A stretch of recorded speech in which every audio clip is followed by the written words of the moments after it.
Tonight, we've got a glorious evening for another AUDL showcase. Here in the Bay Area, the San Jose Spiders have set the standard for greatness across the ultimate world. But the Seattle Cascades are starting to develop that same championship look. It's the Spiders and the Cascades right now.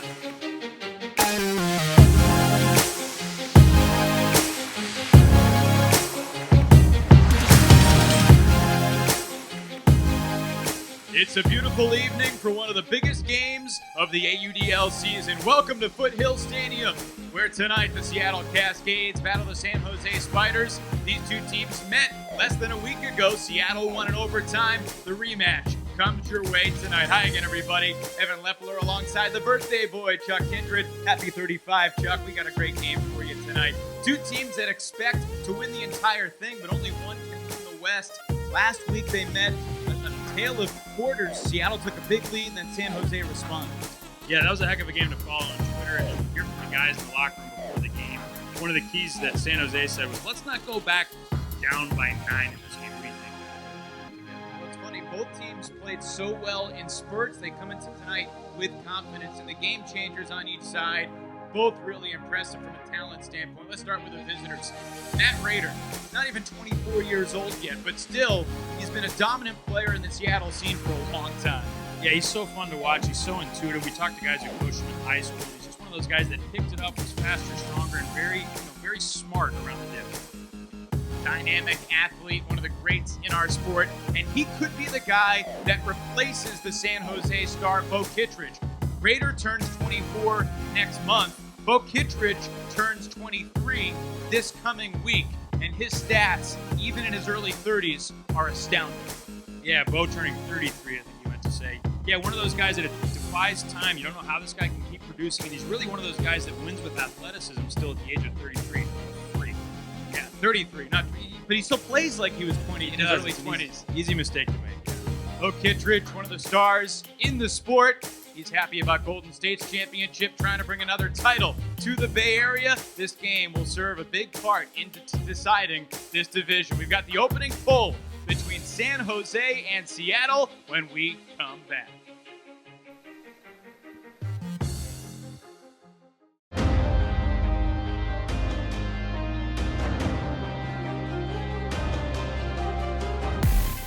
Justin Allen skies to the score. Shot off Mechanix hands. There was contact, and he comes up with it anyway. Forced to go off the field, and now Lou takes off. Tip. Whoa, right in front of Fox. Powell. Full extension and keeps the possession alive. The separation speed from Beaufort Kittredge.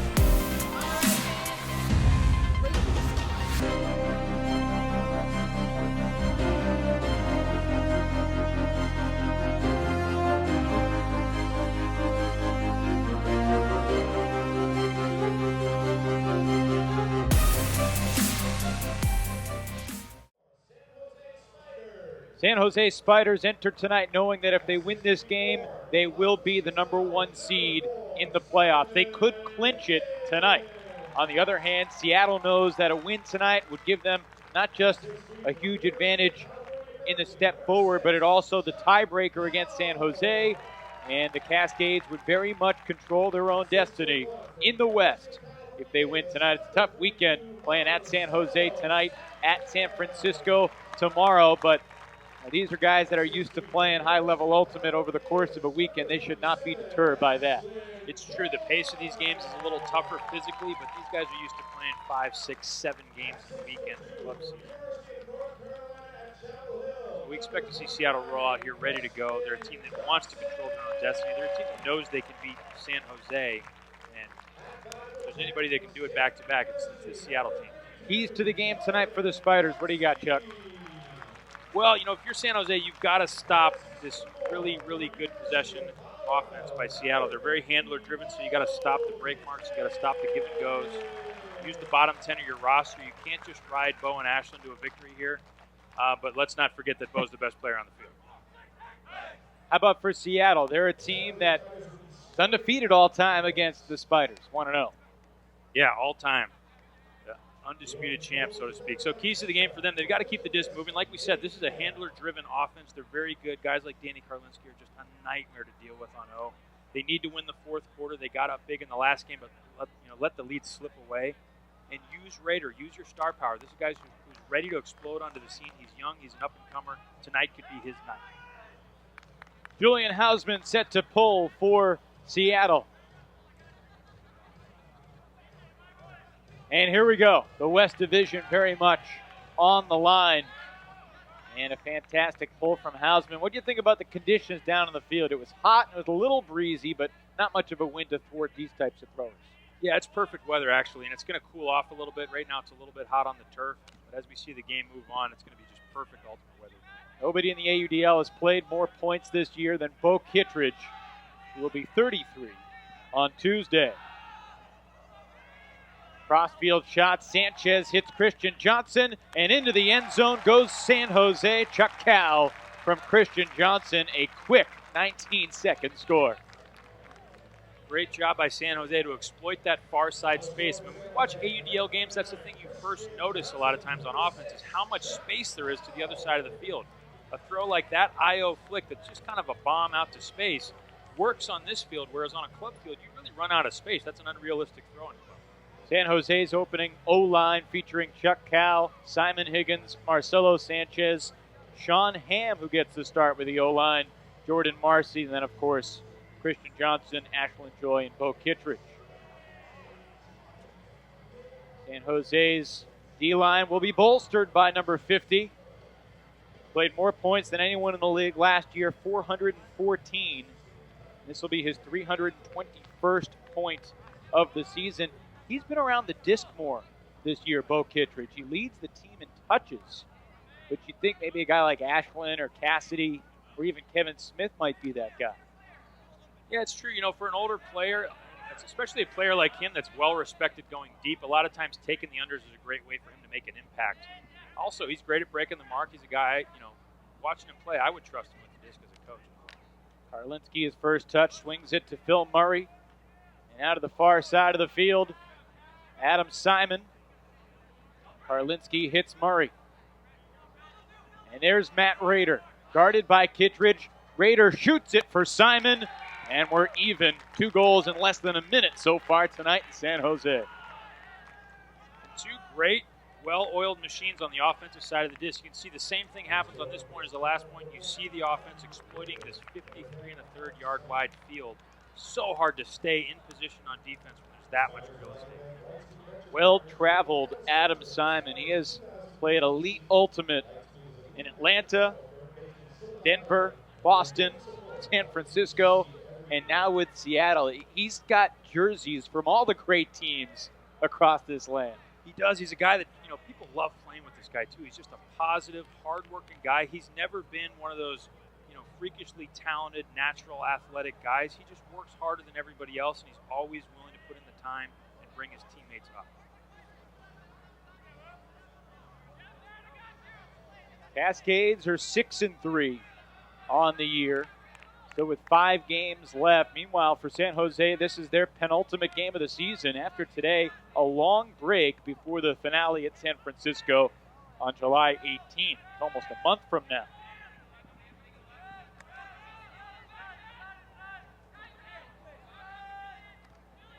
Chuck Cal, marked by Will Chen. Lots of pressure around the disc from Seattle, some double teams, some pressures on the resets. Ashlyn winds and delivers a deep shot here. Looking for Johnson, but it will fall incomplete.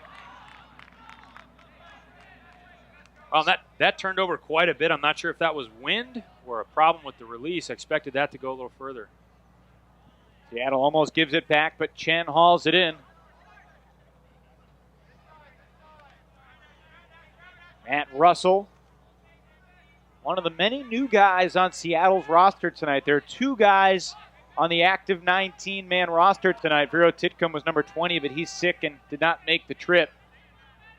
50-50 disc on the sideline and snagged at the last minute by Russell, and then he was hand blocked by Johnson. Wow, if at first you don't succeed, try again. That was a heck of a play off a terrible read on the defense. Remember San Jose's offensive point. Two guys, Jesse Bolton and Logan Weiss, both making their Cascades debuts tonight. There are 5 other guys who are playing in just their second game for the Cascades. Reed Koss, a D-line stalwart, the only member of Seattle's team that has played in every game the Cascades have had this year. Contact down the field, and Sanchez marches off the 10 yards.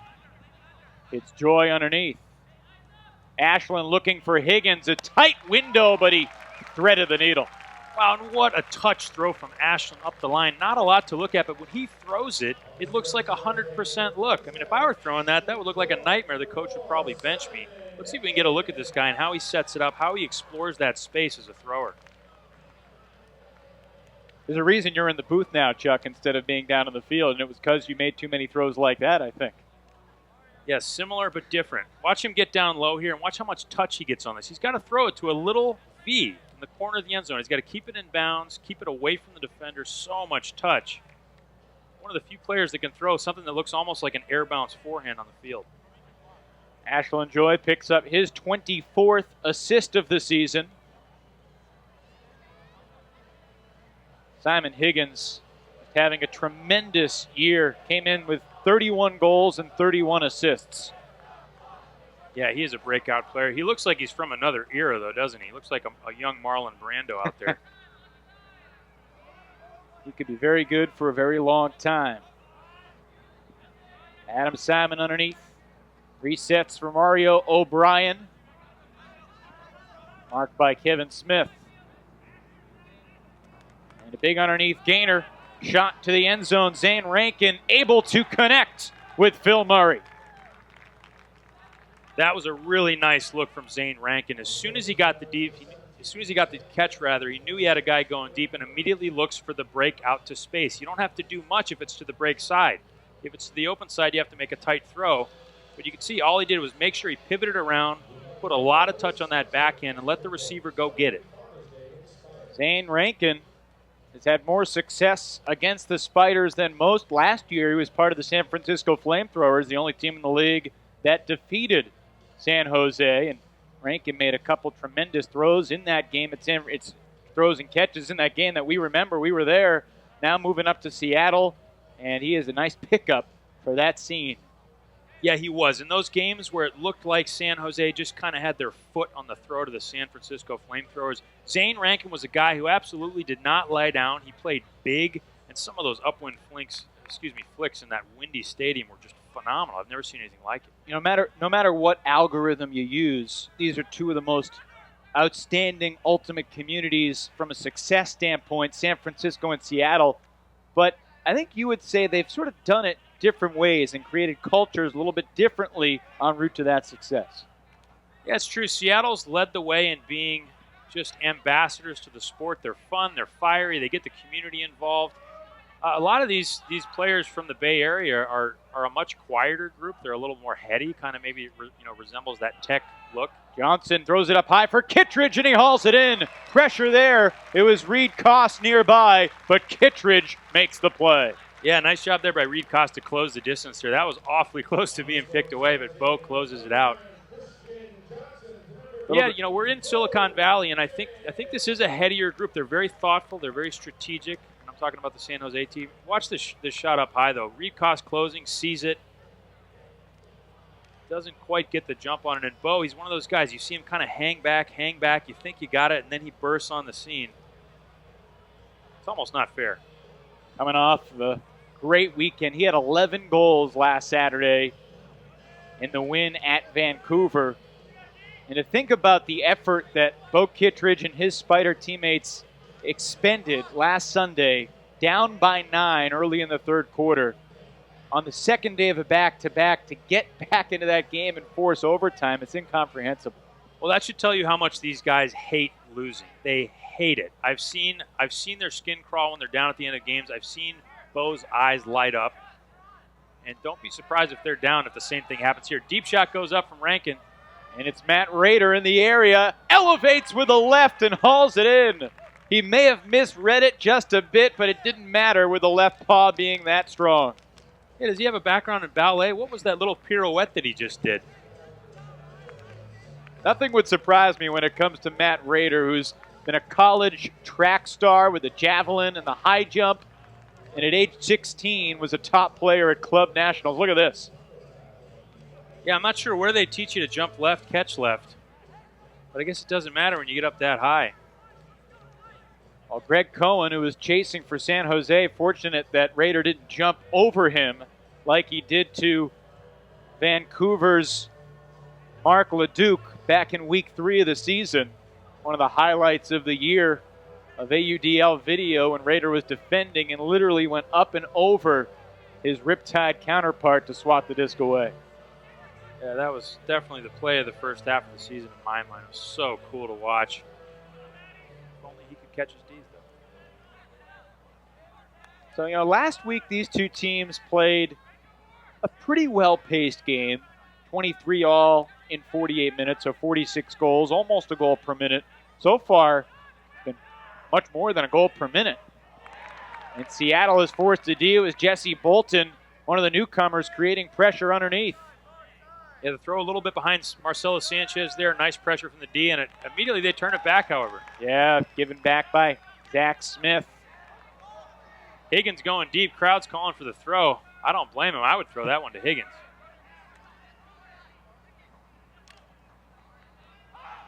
Now they're looking for Ashland Joy. The layout!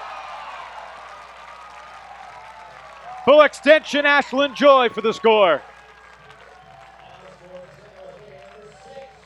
Great deep look, and Ashland gets a chance to show off some of his world-class speed here. You think of him as a thrower. You don't think of him necessarily as a cutter. But really, this guy could play anywhere on the field. Watch this throw grow up, and watch Ashland kick into another gear here, close it out, catches it with the right hand, and has to roll over the shoulder. Ouch. Makes the play. Chuck Cow picks up the assist. And Joy hauls this one in. What do you think about the decision to go with the right hand here?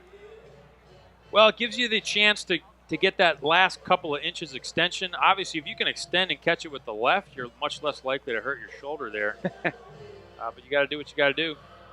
That was a multiple turnover point. Each team gave it away once. That still took just 41 seconds. Yeah, these guys are slinging that disc tonight. That throw is high, and it fortuitously goes to Zane Rankin, who quickly strikes to Rader. Yeah, Danny Karlinski's head is down. He's shaking his head saying, what the heck did I just do? He doesn't like it, but it did work out for him. Still gets credit for the hockey assist, even though it was not his intention to hit Rankin. Yeah, Danny played his college ball in Santa Cruz, not too far from here. He's a NorCal product living up in Seattle now. Watch this nice adjustment here, and they immediately hit the break side. We've seen that so much that when all these teams need is one look to the break space, and they've got such good throwers and such quick recognition that they just put it out ahead of their receivers, and immediately the points are over. We're seeing these points just fly by, Evan. That one took 15 seconds. If you're scoring at home, 15 seconds, folks. You were talking about Danny Karlinski and how dynamic of a handler he is despite that error. He's a guy that shows you don't always need to be a star. You can grow into being a star. He was cut from the top Seattle club team a couple times before he finally sort of broke through. And he sort of said, yeah, I had a couple miserable tryouts. It was terrible. And now he's a leader and a star and sort of in that conversation for top handlers, especially guys that don't make mistakes, that are so super solid and consistent. Yeah, it's tricky for a guy like him, too, who's really around the disc. That's where he's at his best, and it's hard to get on a top club team. It's hard to get the trust to say, we're going to give you the disc and let you do what you think is right. I mean, generally that goes to a guy who's more of a veteran and certainly a trusted member of the team. Shot goes up deep to Bo. After the offsides call, Joy looking for Kittredge in traffic, and Bo mistimed his jump, but there was contact called against Seattle. Spencer was into his back a little bit there. I thought it looked like a pretty good play. Just held his line. I didn't see him really push him. Pass interference was the call. Now the referees are discussing it. Sam Kolb, Jim Lemons, Ryan Carrington, and Ali Reza Mirafzal are the 4 officials. Spencer Wallace, number 22 on the right side of your screen there, I think is the one that they're calling the foul on. we can get another look at it, though, he was just kind of holding his line. There was a little contact here on Bo's right hip. Let's see how it sets up. I mean, this looks like a no call to me.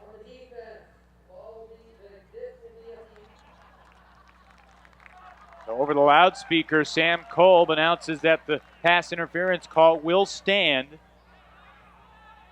I don't like the call, Evan.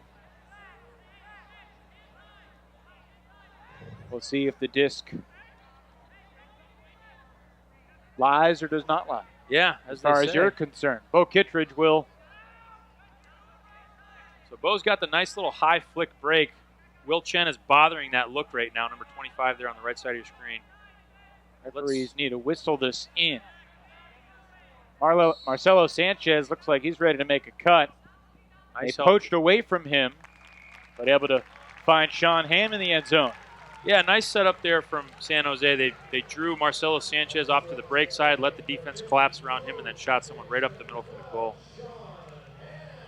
Nice little play from San Jose. That's Sean Hamm's 30th goal of the season. For a guy that not many knew about, he has stormed onto the scene here in the AUDL, the product of the University of Arizona. Grew up in Tucson. He has become a very reliable guy, playing on both the D-line and now more recently the O-line. Great recognition by him on that point. As soon as he saw the defense start to collapse, and he also, you know, when your defender's eyes start to leave you, that's a great time to initiate a cut, and that's exactly what he did. Got one step to the open side. That's all you need. Greg Cohen pulls. Cassidy Rasmussen leads this D-line for San Jose. Russell Wynn out there as well. O'Brien, the center handler, swings for Simon.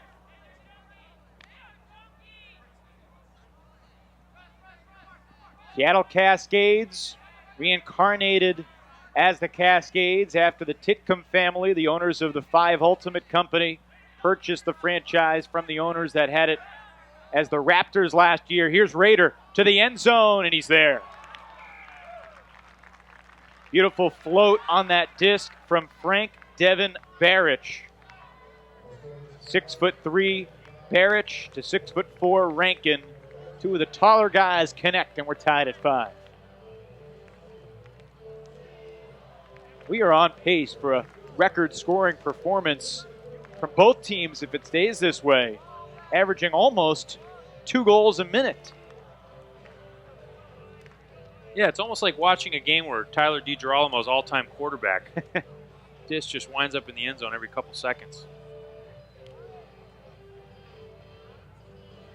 Jacksonville and Raleigh last week were tied 10-all at the end of one quarter.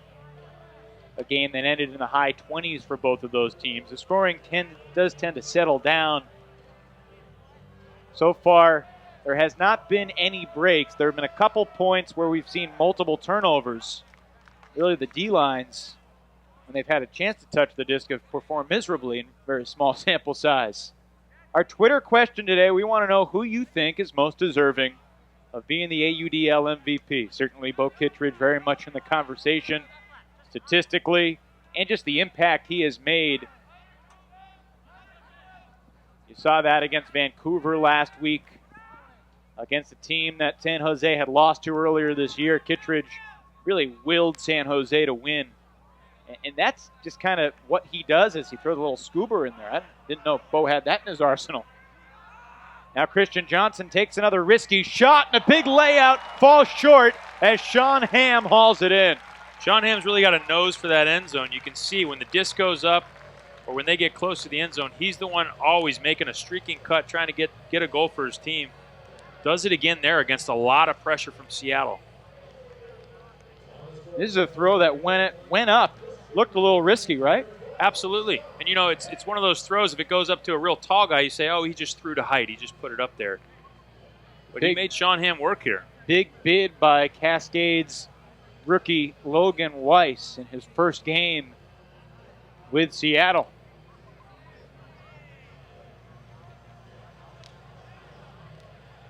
Another play from Sean Hamm.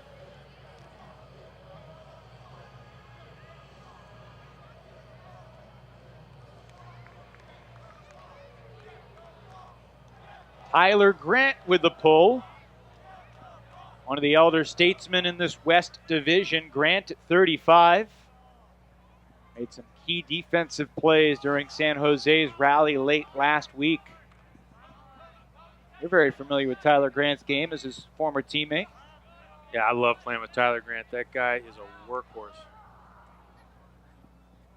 And actually, Kevin Smith throwing to Tyler Grant was a recipe for a co-ed national championship for Mischief a couple years back. Shot goes up deep. Bill Murray goes up and pulls it down. Endures the contact from Seth Reinhardt.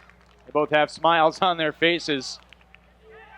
Bill Murray, 26 years old. Grew up in Belgium and Texas. Played college ultimate at the University of Washington, and he's been one of the top club players in the Seattle scene throughout this decade. He's so fun to watch. He's just one of those guys, very exciting, very athletic. And you can see the energy when you watch him play, you can see it from the stands. This guy's just fired up, loves his team, loves the game.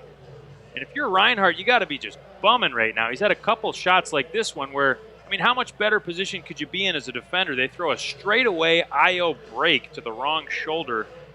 Heck, there's not a lot you can do. Reinhardt was in position, he makes a nice bid, and he still gets scored on for the second time. If this were a club game, we'd be on the verge of halftime. 6-all. Instead, we're not even halfway through the first quarter. Or we're just barely halfway through the first quarter.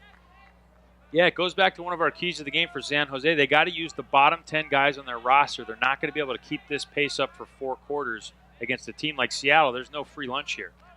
Kittredge was forced in by Julian Hausman. He takes the yardage.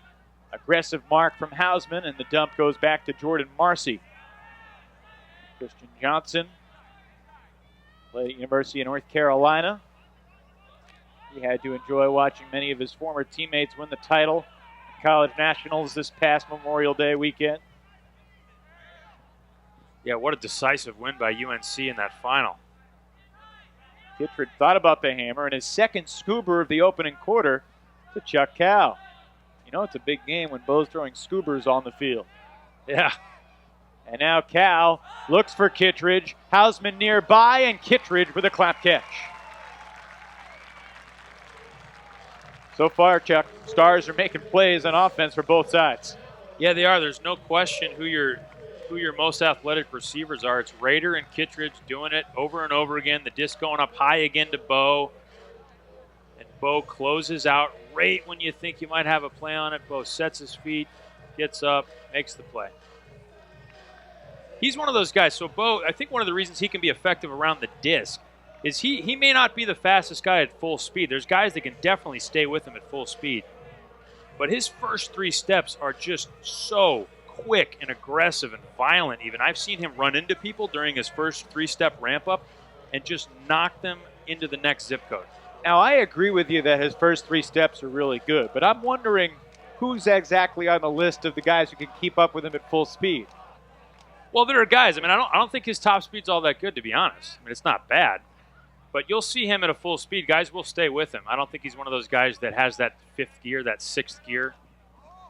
I think he's a guy that literally just in his first 3 steps, he leaves you in the dust.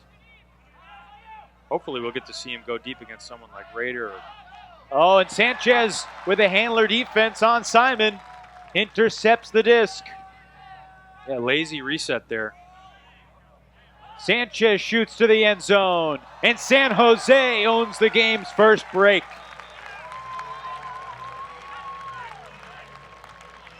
Wow, great job by Marcelo Sanchez. He is just a young, up-and-coming, positive, motivated young guy. Getting out there, getting better every game. And that is a real high-level throw. He kept it low and tight, high percentage. And a great job to go down and get it. Might be surprised to learn that San Jose's team leader in assists this year is Marcelo Sanchez. That's his 34th of the season as he connects with Brett Peterson. Brett Peterson just graduated from Santa Cruz. Congratulations to him and all the graduates this time of year.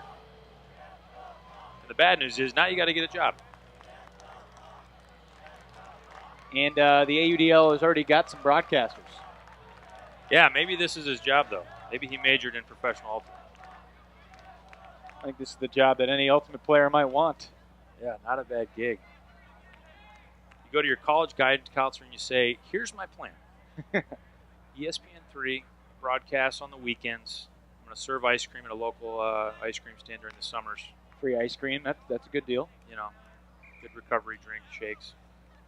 Matt Jaffe's on Danny Karlinski. Underneath the Reed Koss. Raider with a horizontal crossfield cut. And Mario O'Brien with a rare miscue. That's the type of mistake that Seattle made last week as Smith airs it out. O'Brien battling for position, but in traffic at San Jose's Kelly Van Arsdale, and that's a score. Kelly read that well, used his height, got up early. There was no question about it. And a nice throw from Kevin Smith. He had to step around the mark and throw an IO backhand. I don't know if we'll get a chance to see him set that up, but that is not an easy throw to get off IO. So great job there. You know, when the disc goes up, a lot of times as a coach, you can see here the IO backhand. Tough to get that without it turning over. If it turned over, it would be trailing to our left on the screen right now, but you can see it stays true. But what I was going to say as a coach, you know, when the disc goes up, you always want your players to just go get it. I don't care if it was to you. Don't watch the disc. Always go get it. If you're on D, go get it. If you're on O, go get it. And that's what happens when you get three guys on a disc. Maybe Ham can't make the play, but you got Kelly coming off the backside. Easy goal. When you come into a game like this as a broadcaster and you see the talent on both these teams, are you expecting one of the teams to out-scheme the other, or do you think it's going to be something as simple as unforced turnovers that'll decide the game? Well, these games are so long, you never really know. I mean, if a team has an off night and goes down, a lot of times that's just the end of the game, you know. And certainly over the course of a game, I think schemes can be important because you're going to have to make 2 or 3 adjustments. You know, this isn't club. This isn't going to be a game to 15. This game could go on and on and on. And the teams, you know, even if you're winning, they're going to have a chance to come out and throw a zone. They're going to have a chance to switch matchups. Your guys are going to wear down. Maybe you get injured. I mean, there's a lot of adjustments that take place. So I think coaching is pretty important.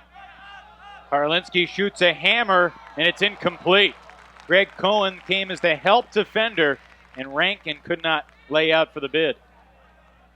Even if Seattle had scored there, San Jose is really making them work for it these last couple possessions. Yeah, and that's important. That's going to pay dividends down the road here. If you tire these guys out, yeah, maybe you wind up 1 or 2 down after the first quarter, but they're playing in the hot San Jose sun. Big shot deep by Cassidy Rasmussen. It's going to be a little too much on it, though.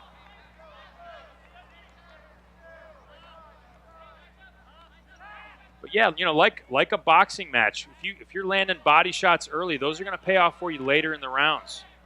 And I think that's got to be encouraging if you're making your opponent work on D. Timeout called from Seattle. The Cascades will keep it. Let's show you what happened between these two teams last week. It was a crazy game with Seattle going up 20-11, the largest deficit the Spiders have ever faced. But this was the tying goal as Sean Ham caught it near the goal line and connected with Simon Higgins for the score that evened it up. Final seconds of regulation. Desperation time. The hammer falls just short of Ray Ilian. And then here in overtime, Seattle able to connect as Karlinski hit Ilian. Forced a turnover, and then this break from Mario O'Brien sort of sealed the deal. Mike Caldwell picks up the clinching assist, and that was basically how it ended. 6 seconds remained when Seattle went up by 2 in overtime. Great footage from Luke Johnson filming the game last week in the Seattle Cascades video crew. And what a thriller that was. We'd be very fortunate to have that type of drama tonight. So far, Seattle has not looked as strong, but as you keep saying, it's a long game.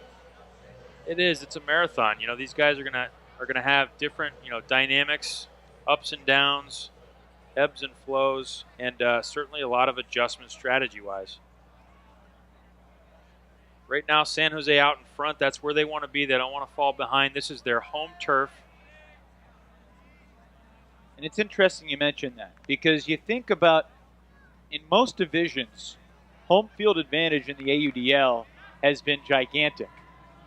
Everywhere except the West. Road teams in the West, believe it or not, are 15-15. That's pretty incredible. I wonder why that would be. Both of these teams, Seattle and San Jose, have been very strong on the road. Seattle is 3-1. San Jose 4-2 away from home. Stall count rising on O'Brien. He gets off the crossfield hammer, but not before the whistle blows. And Sam Kolb, the referee, calls a stall. I was chatting with Sam Kolb, the ref, before the game. He said he started playing Ultimate in 1987, and the stall count was 12. Deep shot in San Jose with a beautiful chuck. So there's your Mischief National Championship combo. Mischief is a co-ed team in the Bay Area. That's Kevin Smith throwing a goal to Tyler Grant. And like I said, those guys have done that so many times, it's nauseating for people who played against them. People like me. Well, if you couldn't have beat them, you should have joined them. Yeah, I was late to the party on that one. San Jose now on a 4-0 run. Can we talk about Kevin Smith's throwing ability a little bit? I think we should. He's a guy that is just a game changer. He can throw guys open.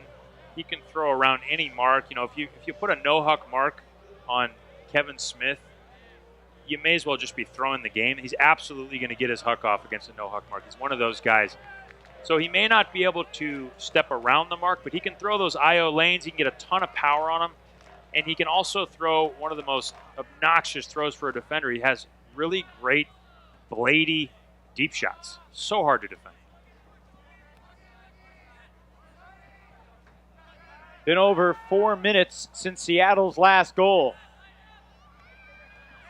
This is Zach Smith resetting for Logan Weiss. Scuber, not in the end zone yet. And now Seattle has its first goal in about 4.5 minutes. Joe Sefton in the end zone for the Cascades. Chen picks up the disc. 40 seconds remaining in the first half. Seattle doing anything different there offensively? Well, I mean, they're taking what they're given a little bit, and I think they're being patient. This is what we've expected from Seattle. They're not going to turn the disc over. They're going to, if they need to go over the top, they will. It'll be to an open man. They're going to do it on their terms. And when a guy like Will Chen catches it 1 foot out of the end zone, don't expect him to panic. He's going to make the right throw.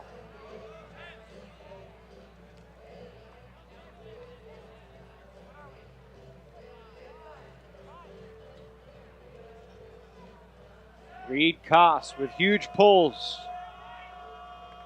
Unleashes one for the Cascades. Pull sailed about 82 yards in the air. Here's Higgins out there with Sanchez, Johnson, Ham, Marcy, Joy, and Kittredge.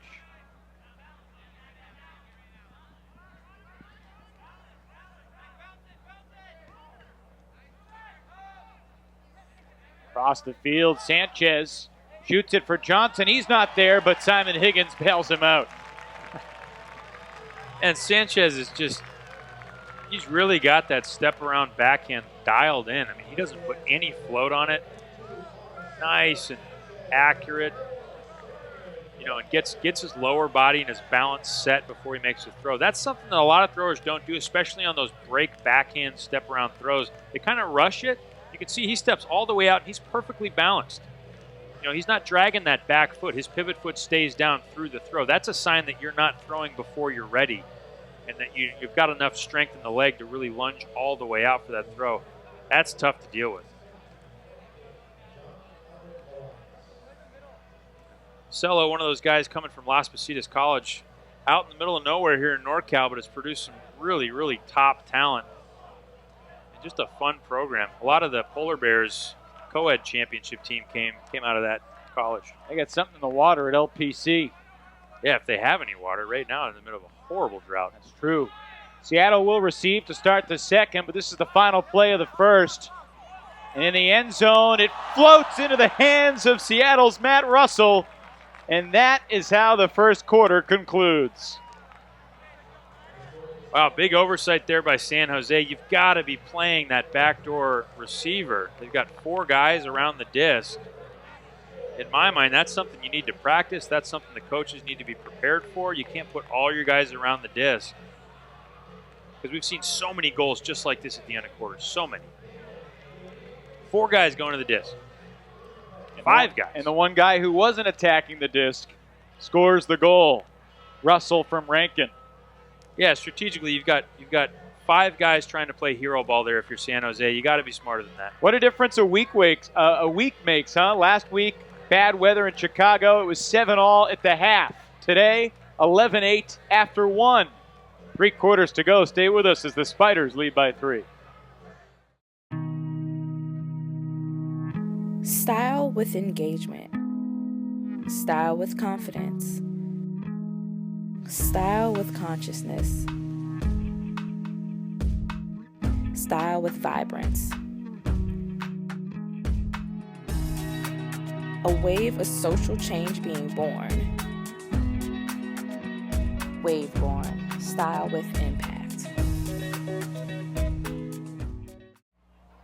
Welcome back to San Jose, where the Spiders lead it 11-8 after the first quarter. San Jose Spiders might not be here without for Lightspeed Venture Partners, and we're joined by one of the key guys from Lightspeed Venture, Peter Nia. Welcome, Peter. We chatted with you last year. A pretty dynamic offensive start today for your Spiders. Certainly, yeah.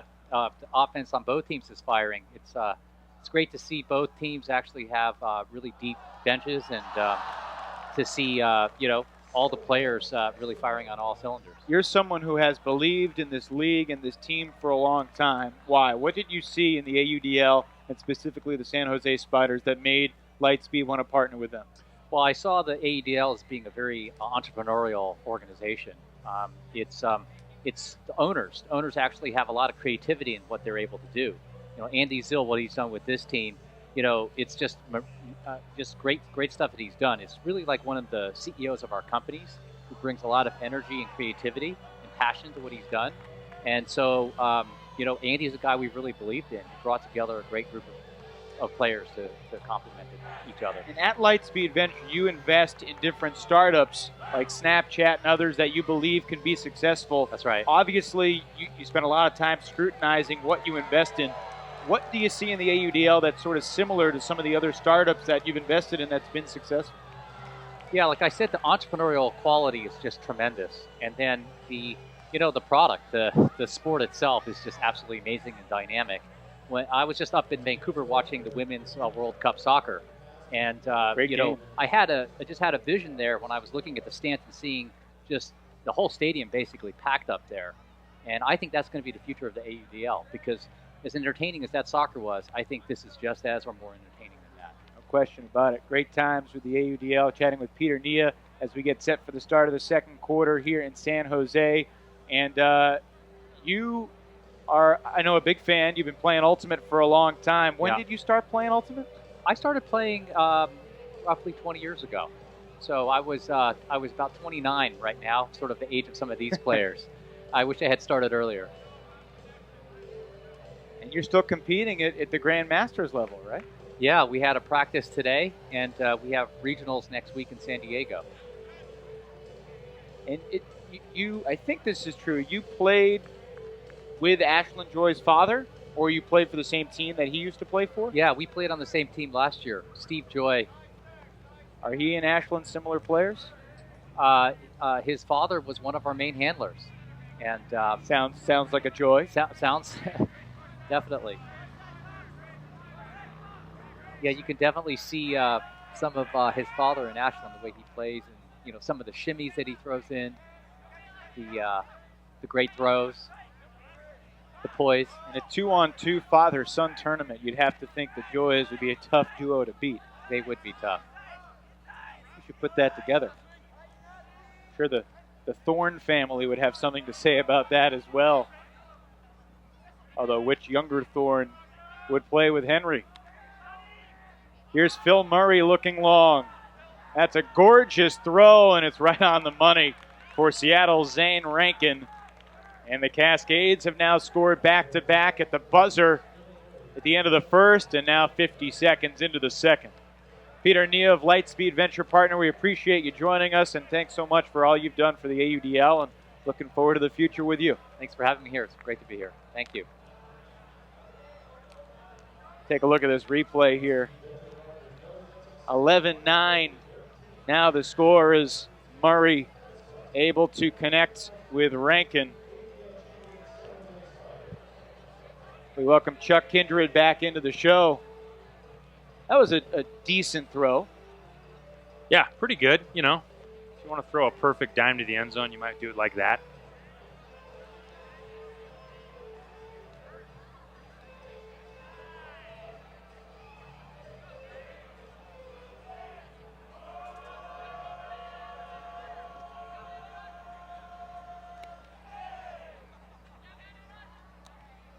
So the crowd's starting to get into it here. And Seattle doing what they do. They're keeping it close. They're not giving up. And then when they get the disc, they're putting it in the end zone. 50-50 ripped away by Ham, and he was undercut by Bolton. Both guys look a little shaken up. Hopefully both are all right. Jesse Bolton, I believe he's the first guy to play for multiple AUDL teams in the same season, because he was playing for Minnesota earlier this year. Still a student at Carleton College, and a guy who has played with the top club team Sub-Zero, originally from Seattle, went to the Northwest School, played for Reed Koss, Cascades teammate who coaches at high school. Low throw from Joy, and he knew it was a mistake right on the release. I think you guys jinxed him with all this talk about how good he is and how his dad and he would be the best team ever. If only the broadcasters had that much power. Yeah, that would be dangerous. So now Seattle, having scored 2 in a row. Opportunity here with a disc on the D-line. This is Sam Cook, who just turned 18 years old in May. Perhaps one of the future stars that we should be talking about.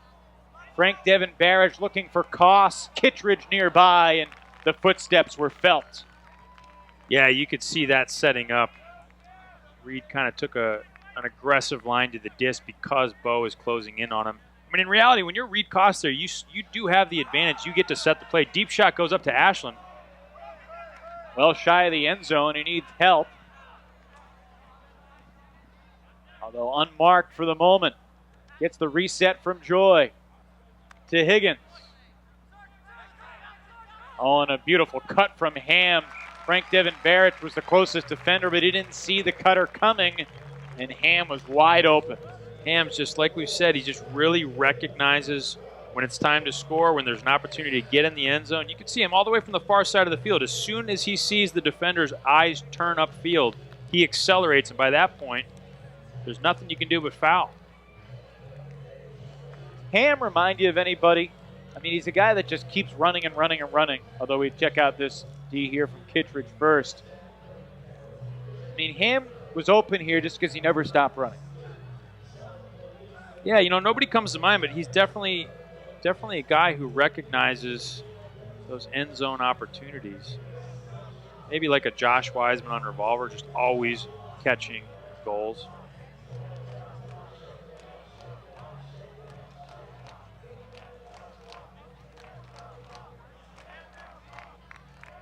Ham's had a heck of a season so far. Was the leading scorer for the Mischief team you mentioned at Nationals last year.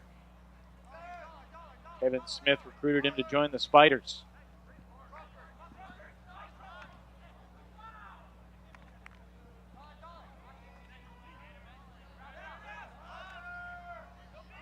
Rankin in the middle of the field. Nice little dinky resets here from Seattle. They're looking at the break marks. They're taking the different angles out to the sideline. Rankin unloads to the end zone, however, and that's going to be all for that point. Matt Rader breaking free from his defender, Matt Crawford. Tough defensive assignment for Crawford. No disrespect to him, but this is Matt Rader we're talking about. Yeah, Raider can make a bad throw look good. However, the movement back and forth across the field, I've mentioned it a few times, but when teams do that well, when they reverse the field, especially a field this wide, as quickly as Seattle does, it's just a nightmare for a defender. You're never really in position, and you're like at the end of the windshield washer going back and forth all the way from one side of the field to the other while the cutter basically is just waiting for you to make a mistake. You can see here Raider didn't even need to go up to catch that one. 5 assists already for Zane Rankin in this first half. Yeah, he's legit. If you don't know about Zane Rankin, he's a guy you should be watching. He lights up. He gets on the field. He takes advantage. And like I said last year, even when they were losing to San Jose when he was on the San Francisco FlameThrowers, he was a guy who just had the fire in his eyes, never quit, big plays on both sides of the disc. Zane Rankin was in high school, got in trouble for skipping practice. He was in the soccer team and the lacrosse team, skipped practice to play Ultimate. Eventually decided to just play Ultimate. Yeah, keep it simple. Played college Ultimate at Cal for 4 years and now a grad student at the University of Washington. Chuck Cal launches. He wants Higgins. What a shot. And Cal is on a roll right now. I mean, he is just seeing opportunities and just lighting them up downfield. A couple throws in a row where the receiver doesn't even have to make a play. They just run it out, clap catch it for a goal. Cal's on fire.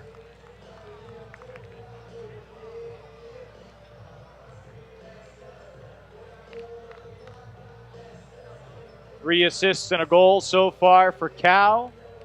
You can see with the body language, he was kind of angling his body with the disc as it outside-ended its way to Higgins.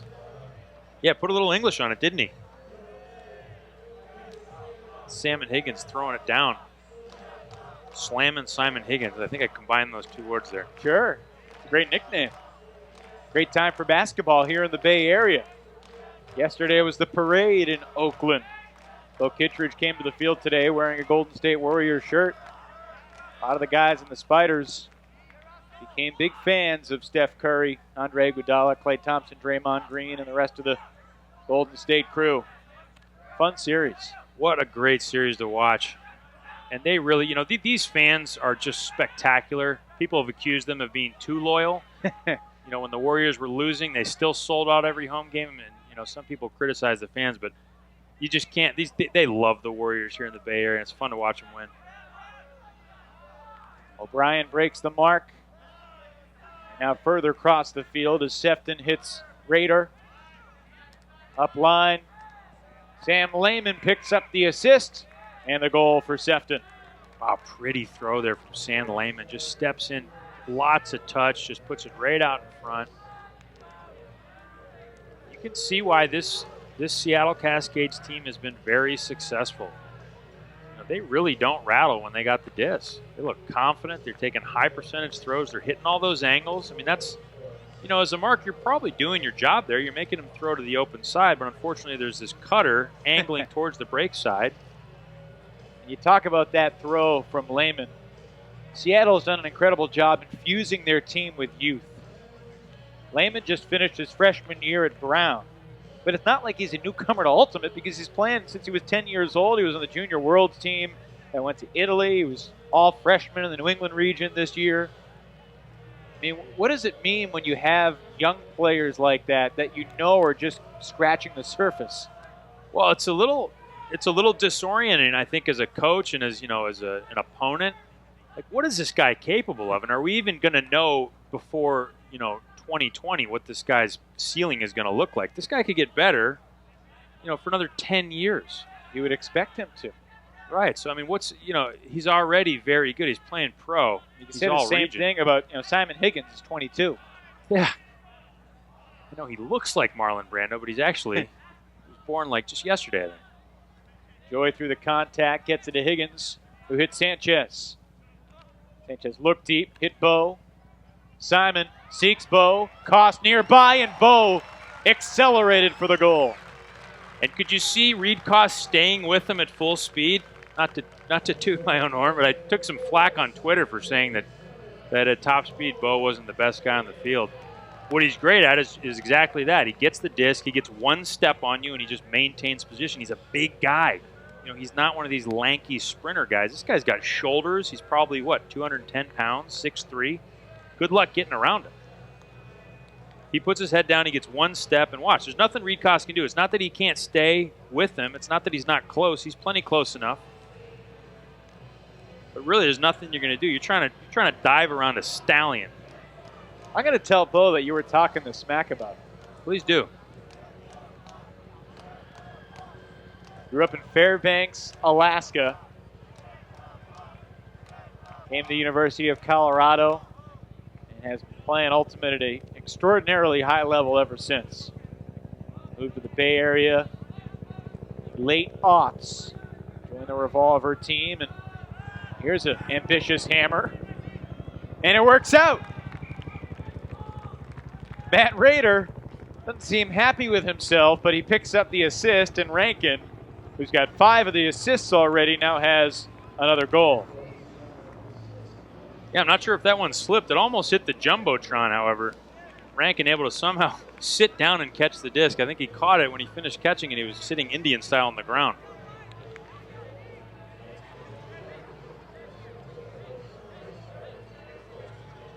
Saw the reaction in the bottom left of your screen there from Rader. Yeah, that was funny. Let's see if we can get another look at it here. He's just not fired up about this throw. Tough to defend. It came down quickly, and Tyler Grant couldn't get there. Sometimes that's what those throws have going for him, is that as a defender, it's so hard to locate the disc and then figure out what it's doing. If it's a standard backhand, you can look up, and if you get a glimpse of the disc, you pretty much know where it's going to land within a couple yards. When you look up and see a hammer, you kind of have no idea. You almost have to start playing the receiver, assuming he knows what he's doing. Big layout underneath, but unsuccessful. The disc arrives in Kittredge's grasp. Now Johnson pivoting for Higgins. The dump to Marcy. Sanchez was coming underneath, but the lane was clogged, so the vertical lane is clogged. You look across field and find Ashland Joy. That'll work. Now Johnson looking for Kittredge. He's got another chance in the end zone, and he rises up for the score.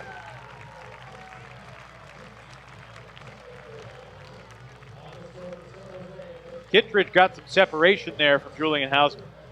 He did. He's looking over his shoulder all the time. That's something as a thrower you love to see. If you're a young guy who wants to catch a lot of goals, young guy or girl for that reason, keep your eye on the disc. There's a lot of throwers, really skilled throwers, that if they don't see you looking, then they don't assume you're ready to catch. But if you got your eye looking over the shoulder all the time, which Bo generally does, he's always ready to sprint to the end zone, then you're going to get throws like this that go up within that little window where you have the IO backhand to look at. Right here, Johnson just drops it in right out in front. There's really not a lot that the defender can do. He's already beat. Yeah, Bo's also pretty good about reading the disc, taking the direct route, forcing the defender to go around him because, he's taken a route that is premier. The defender's not going to beat Bo if they have to cover extra ground too. Yeah, one thing I've seen him do that can be a little detrimental is he'll do that move where he steps away a couple steps as Seattle punches it in here all on the break side. He'll take a couple steps away so that he can take, three strong steps towards the disc as he jumps, and he'll come in and kind of close out on a receiver. Sometimes that doesn't work when you've got really explosive big guys. I've seen Dylan Tennell come inside him and just not let him close out on the disc the way he wanted to. Generally, Bo closes out just seconds before the D gets there, but you're gambling when you do that. O'Brien to Murray. And Murray to Rankin for the Seattle goal that gets the Cascades back within 2. Just crossed over the midway mark of this second quarter. Our AUDL Saturday showcase today in Los Altos Hills, in between San Jose and San Francisco. Evan Lepler and Chuck Kindred thrilled to be with you on ESPN3. Going to make some AUDL history tomorrow. The first ever radio broadcast. Seattle Cascades and San Francisco FlameThrowers So get ready to have your eyes closed and just imagining the ultimate. I'll do my best to describe it for you. Log on to the AUDL Twitter and Facebook pages for more information about that. 1:30 tomorrow afternoon Pacific time as Higgins endures the contact in the end zone. A little bit of a dangerous bid there from Hausman, but Higgins gets another quick goal. This one took about 20 seconds. Yeah, a little bit of a scary bid there from Hausman. I think he's probably just getting frustrated at guys putting the disc right out of reach to his guy on the on the break side of the field. So frustrating when you're in position. You're playing against one of these top offensive teams that just doesn't miss. Another pretty sweet throw from Ashland Joy. You have any tips for me heading into the radio telecast tomorrow? I'd say just don't be yourself, Really try to create a new person, a new name. Why would I want to do that? I mean, great call. Yeah, I don't know. Just trying to come up with a way to have fun. I'd say keep talking because there's no video. That's my one main. Were you ever on the sidelines of an ultimate tournament sitting kind of back to back with somebody where only one guy could see the field? I don't think so. Well, you missed opportunity to do a radio broadcast for someone. Yeah. I guess you're right. I think that's the one time I've done an ultimate radio broadcast before. It was not a high distributed broadcast. Yeah, well, I'm looking forward to it. I think it'll be interesting. Beautiful hammer from Adam Simon. Yeah, Simon, really elite thrower, and he shows it there. No problem at all. Just dropping a dime all the way to the other side of the field over the top. Slick throw. Lehman scores the goal. Adam Simon, now 30 years old. He's been playing since his high school days at Paideia, one of the top high school programs in the nation, in the Atlanta area. Yeah, he's just been a fixture at Club Nationals for so long. And actually, it's fun to see him every year. His dad plays the fiddle. So every year you see Adam Simon out there doing work, and you see his dad on the sideline fiddling away. Pretty cool combo. No disrespect to Mr. Simon, but he's probably the second best fiddling ultimate player, community member, second to you, of course. Well, I would think so. I mean, look, I'm not doing this for fun. I do it to be the best. What is your go-to jam on the fiddle, by the way? I like Thank God I'm a Country Boy. I like that one. I like playing some Bella Fleck. Amazing Grace actually is my favorite song to play. But it makes me cry. I don't like to cry. Especially not on your birthday. Maybe the first time. Been a good day so far? It's been fun. I was in San Francisco. Shot goes up deep. Higgins puts a lot of air on this. Bolton, the nearby defender, and he rises up over Christian Johnson for the D. Wow, heck of a catch. And a timeout called. Seattle's second of the half with a chance to get back within one. We'll take the timeout too. 4:37 to go in the second quarter. Cascades trying to keep it close in this battle for first place out west.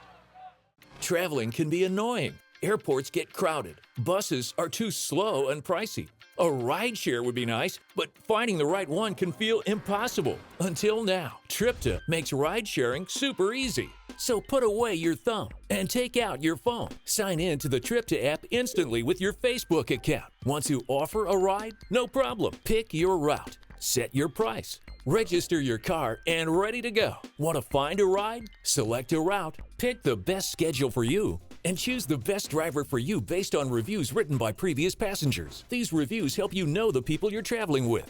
The Tripta app also lets you chat with other drivers and passengers directly without having to share your phone number. And for women who prefer to ride only with other women, we have a ladies-only option. That's Tripta in a nutshell. Cheaper than a bus ride, less complicated than a plane, and a lot more fun than traveling alone.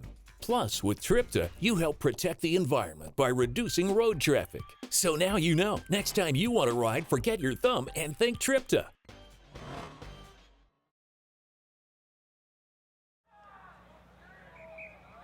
High-scoring first half here in San Jose, and out of the timeout, Seattle puts it deep for Rankin, who's had a tremendous first half.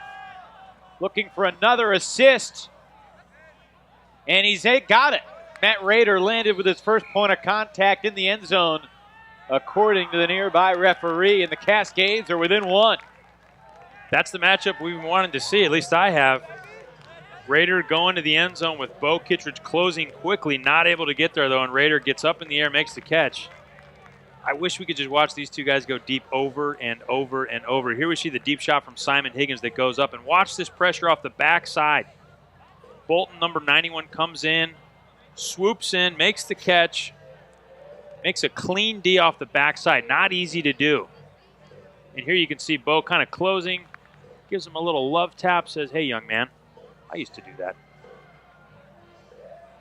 Raider looking like a savvy vet out here, which he is. Just an outrageous athlete on the track and field team at Laverne University, but part of the Seattle club scene for a long time. You know, Roger Crafts is part of the Sockeye Old Guard, top club team in Seattle that won titles in 2004, 2006, 2007. The other members of that Old Guard are Mike Caldwell, Sam Harkness, and obviously a 23-year-old Matt Raider, part of the Old Guard at 23, almost 24. Yeah, it's almost crazy to think about those two groups playing together. It really is a brand new style, a brand new level for Ultimate. Maybe not level, but certainly a new style.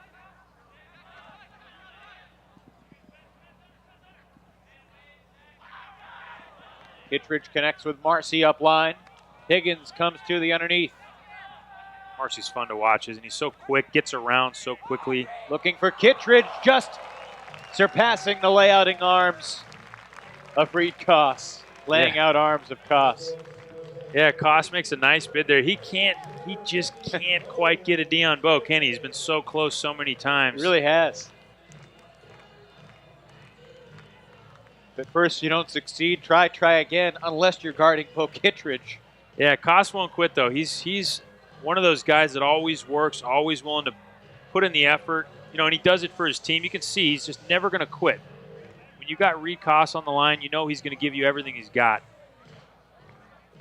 One of the captains and leaders of the Cascades. Koss played at Western Washington, 03 to 07. He's been really active coaching youth Ultimate, middle school and high school Ultimate.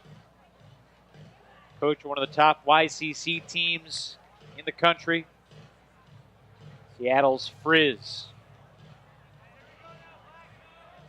Yeah, and that's such an important part of the sport is these top players getting out, interacting with the community, teaching the game, coaching high school teams, helping this thing spread. You know, it takes a lot of forms, but Seattle's definitely a community, and these players that you're watching right now may be the best in the country at really carrying the sport, making it spread, making it accessible. Big shot deep here. And it's going to be too far out of the reach of Spencer Wallace. And Rankin kind of turned over that flick a little bit. I think he probably was shooting for the back of the end zone there, and it kind of trailed left. One of the few mistakes we've seen him make. Yep, San Jose now looking for its first break in the second quarter, and Kevin Smith calls a timeout. Didn't have anything developing, so the player coach, the captain Smith, decided to talk it over, and they'll get the offense back on the field. 3:18 to go here first half. High-scoring shootout brewing between these two powerhouses.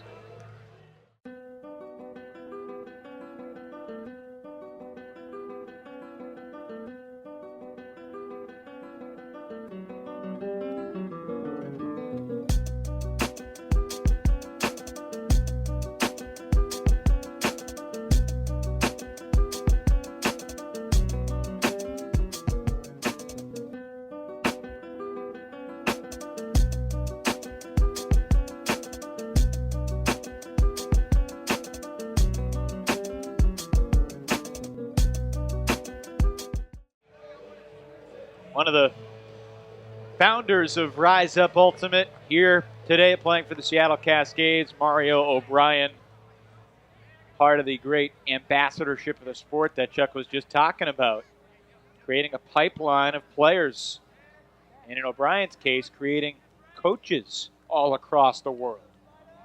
That was part of a Rise Up clinic that he held in Dubai the day after the World Beach Ultimate Championships ended this past March. And it was amazing to have young coaches, leaders from 20 different countries around the globe all working and sharing stories together. One of the highlights of my trip, for sure. Yeah, such a cool thing to do. So many interesting projects like that going on where you don't have to be there to get all the wisdom that's going around the sport. Great tools for young coaches and programs that are just trying to get up to speed. There's so many colleges that have new programs or programs that have never been particularly elite trying to get to that next level. So much content. Big layout from Koss, this time on Johnson, but he comes up shy. On this point, Rader is guarding Kittredge. Kittredge breaks away. Raiders behind him, and Joy did not put enough on the throw. Everybody got a little excited when that throw went up in the air, thinking about the possible jump ball. Yeah, I can't help but think the reason he overthrew that is because Rader was on D. As a thrower, you see the matchup, you have to make the perfect throw. You try to put a little too much on it, and you turn it over. Here's a different type of turnover, more of an uncharacteristic, unforced giveaway there on the reset. Joy picks up, hits Cassidy Rasmussen. They used to be roommates. They still have great chemistry. And San Jose's back up by 3. And Cassidy's one of those guys you sort of forget he's out there on the team. He's so effective, such a tough guy, great D. So high percentage with the disc, never drops, never turns. So quick. I mean, he's a guy that's just been kind of waiting in the wings so far in the first half. But if these guys tire out a bit, don't be surprised if Cassidy comes out and puts his stamp on the second half. Really, the two leaders statistically of the San Francisco FlameThrowers last year, one Cassidy Rasmussen, the other now with the Cascades, Zane Rankin. I mean, don't want to short count guys like Sammy C.K. and Lucas Dahlman and Eli Jannon, but when the FlameThrowers last year needed a big play, they went to number 9 or Rankin, number 17. Yeah, it's really true. Cassidy's one of those guys that can go out and get blocks. There's not a lot of guys at the top of the sport who can get a layout D on an under against an elite cutter, and Cassidy's one of them. Is that more so speed or more so technique about getting those layout Ds on elite cutters? I mean, some of it's that anticipation, knowing when the throw is going to go up. Field sense? Yeah, I think there's a little bit of that, but it's mostly explosion. I mean, a layout D on an under is just explosive speed. You got it or you don't. Picking your spots as well. Spencer Wallace hits Phil Murray. Reset for Karlinski. Marked by Cohen. Beg your pardon, it was San Jose's Sonny Zaccaro marking Karlinski. Done a good job by Sonny to keep the backhand around from getting off. So far we haven't seen Karlinski really make a lot of noise. It's been effective, certainly. They've been pretty good at containing him. That was one of our keys to the game for San Jose is great handler defense. And at least in one matchup, they're doing an okay job. I don't think they've really shut down this offense in any way. There was a pick call downfield, so Seattle will have to backpedal 10 yards.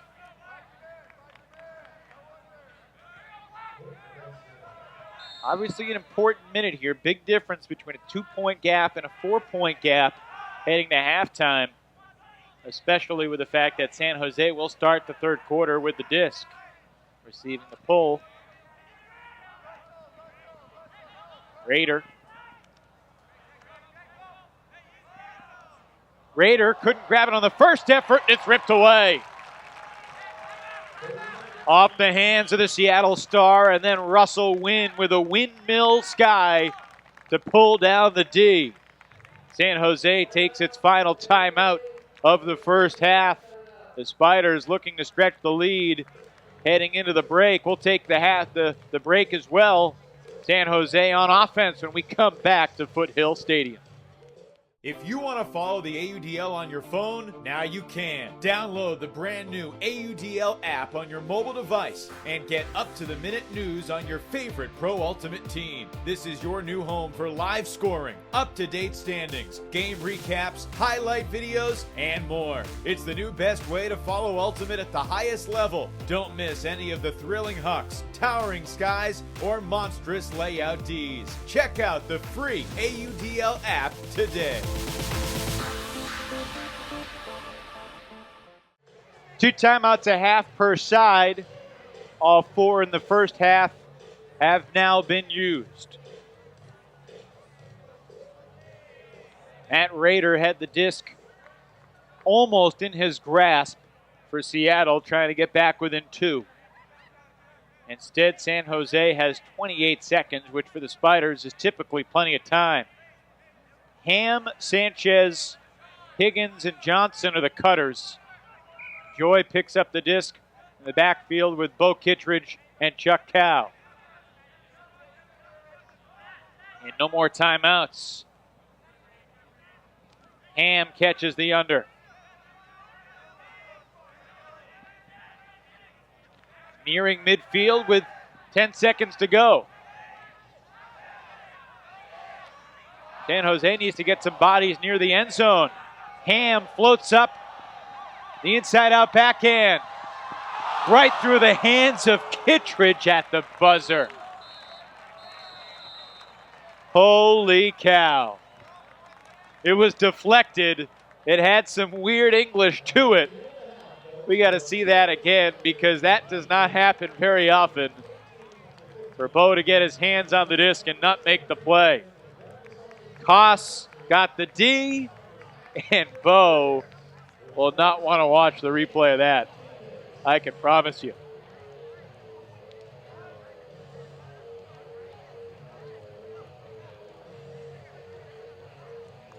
I mean, that's like Steph Curry missing a layup.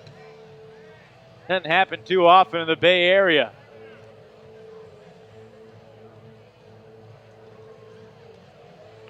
Halftime here at Foothill College. The score, Seattle trailing San Jose. Spiders in front, 18-15. Gorgeous sunset brewing. Great crowd on hand as well as the Spiders lead by 3 at the half. One of the unsung heroes for San Jose all season long, and one of their top players in the first half is number 6, Chuck Cow. He's down on the field with another guy named Chuck. All right, I'm down here with Chuck Cow, one of our MVPs from the first half. Chuck, you had a pretty good name, first of all, but also you had a pretty good first half with some of those deep shots to your receivers. How are you feeling the disc tonight? Pretty awesome. I mean, it starts with our cutters. Constantly attacking deep with our cutters. Also, I was lucky enough to get some up lines. They've been poaching us. Last week we played them, and this week as well, and we've kind of got some more give-go action from the handler spots and got some good looks. Yeah, it seems like you like throwing from that upline cut, throwing those flicks deep. Is that one of your power positions you like to throw from? Oh, yeah, absolutely. It's all off the flick. So this is a team you've probably played against them a little bit. You guys had a big game against them last week. How do you like playing against Seattle? Oh, they're fantastic. They came out hard. We were down a little bit on legs last week, but ready to go for another great half. And how do you feel going? You know, we're about at the end of the season. You guys are in position to maybe clinch tonight. How do you feel about your team going into the playoffs this year? It's pretty tough in the West. Yeah, definitely. But I think if there's a team to come out of the West, it's definitely us. All right, well, Chuck, good meeting you. Good to meet another brother in the Chuck clan, and good luck in the second half. Thanks. Back to you, Evan. Chuck Kindred, well done. Thank you. 18-15 the score at the half as Chuck Cow, one of the leaders of the Spiders, probably feel like they should be up by 4 considering the final disc of the half went right through the hands of their star Bo Kittredge in the end zone. That play will not be in the top 10 this week. What was in the top 10 last week? Bo Kittredge might be in there. Check it out.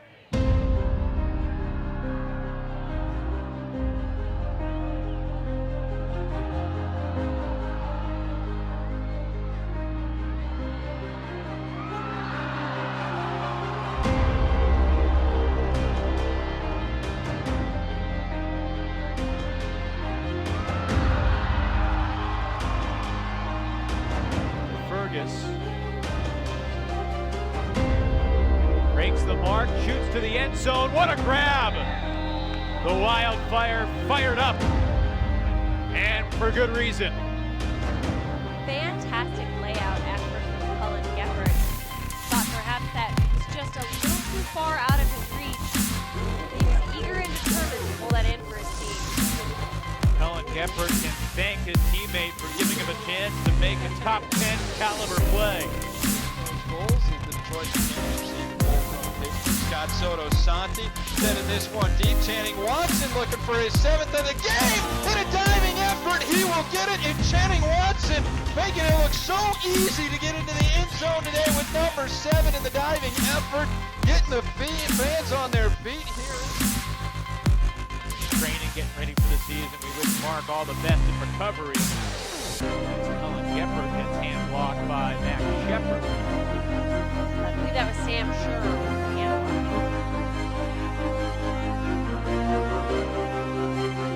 It might be Shepard deep. It is. Unable to dunk it over the crossbar, but all of a sudden making the Thunderbirds back within 3. Currently on a 4-1 run. That was a great hand block from Pittsburgh. I don't think there was anything ill-advised from Chicago.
We're going to teach your kids about sportsmanship, spirit of the game. We're going to teach our kids conflict resolution. They're going to have a great time. They're going to get an amazing message about cancer. It's not a death sentence. It's not something you need to be scared of. It's something that you need to have a winning attitude towards, like an opponent on a field. The AUDL has brought a lot of professionalism to Eric. The players are all big role models. They're perfect Eric ambassadors. They teach the game. They love kids. Kids love them. It's just a great combination. Go Team Eric! We are Team Eric! Toronto remains atop the East, but the Rush experiencing adversity at the same time. Last week, Isaiah Masek-Kelly led the way in Toronto's trouncing of Philly, but fellow star Jonathan Martin suffered an ankle injury that likely ends his season. The Rush lose Martin, but beat the Phoenix 37-17. Also on Saturday, Ottawa's Derek Alexander quarterbacked the Outlaws to a magical offensive day. Behind Alexander's 11 assists, Ottawa handed Montreal its first home loss of the year. The Outlaws roll 33-22. Meanwhile, on Sunday, Rochester and Philadelphia each seeking its first win of the year. It went down to the wire, but the Dragons emerged victorious 19-18 to snap a 17-game losing streak. The Eastern standings are interesting, with New York, Montreal, and Ottawa all tightly packed behind Toronto. The Royale will visit the Rush this weekend. Down south, the Jacksonville Cannons enjoyed a thrilling Week 10. On Saturday, the Cannons grinded out a low-scoring struggle against Charlotte. Misha Freistadter led the way as Jacksonville escaped the Queen City with an 18-17 win. On Sunday, in the intense heat, the Cannons persevered in a shootout against the Flyers. Raleigh stars Jarrett Bowen and Justin Allen lit up the stat sheet, but Jacksonville's 20-man roster found a way to force overtime, where the Cannons boomed to a heart-stopping 28-26 victory. Also on Sunday, first-place Atlanta got the job done against Nashville. Jake Clark and Christian Olsen each scored 5 times as the Hustle navigated past the NightWatch 25-21. Huge game on tap this weekend as Atlanta travels to Jacksonville. The Cannons looking for their 7th win in their last 8 games. Week 10 in the Midwest delivered a busy Friday night. On a chilly evening in Chicago, the Wildfire kept the heat against Pittsburgh. A big third quarter gave Chicago a comfortable lead, and the Wildfire earned a much-needed win over the Thunderbirds, 19-16. Also on Friday, the Madison Radicals relied on defensive star Andrew Mechanix in their rout over Minnesota. Mechanix tallied 5 goals and 5 assists in Madison's 31-19 victory. On Saturday, Pittsburgh rebounded from its loss to Chicago by flattening Detroit. David Vatz scored 10 goals in the Thunderbirds' 34-21 triumph. After 10 weeks, the Radicals sit atop the pack, with Pittsburgh, Chicago, and Indianapolis all lingering. 4 teams closely in pursuit of just 3 playoff spots in the Midwest. Week 10 out west featured the defending AUDL champions looking to reestablish their prominence. On Saturday, the Spiders in Vancouver and last year's MVP Bo Kittredge stole the show. Kittredge made one spectacular play after another, collecting 11 goals in San Jose's 26-23 win over the Riptide. One day later, the Spiders seeking an impressive weekend sweep in the Pacific Northwest. Seattle and San Jose embarked on a roller coaster. The Cascades dominated the second quarter, led 20-11 early in the third, but the Spiders roared back an epic rally to tie it up at 23. In overtime, though, Seattle took care of business, earning the huge victory. The Cascades win it 25-23 over San Jose. With their win over Vancouver, the Spiders did officially clinch a playoff berth, but first place in the West is on the line when San Jose hosts Seattle on Saturday night.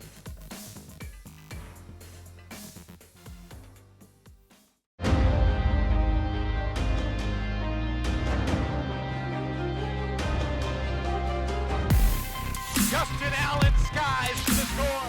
Shot off Mechanix's hands. There was contact, and he comes up with it anyway. Forced Lou to go up the field, and now Lou takes off. Tip. Whoa, right in front of Fox. Powell, full extension to keep the possession alive. The separation speed from Beaufort Kittredge.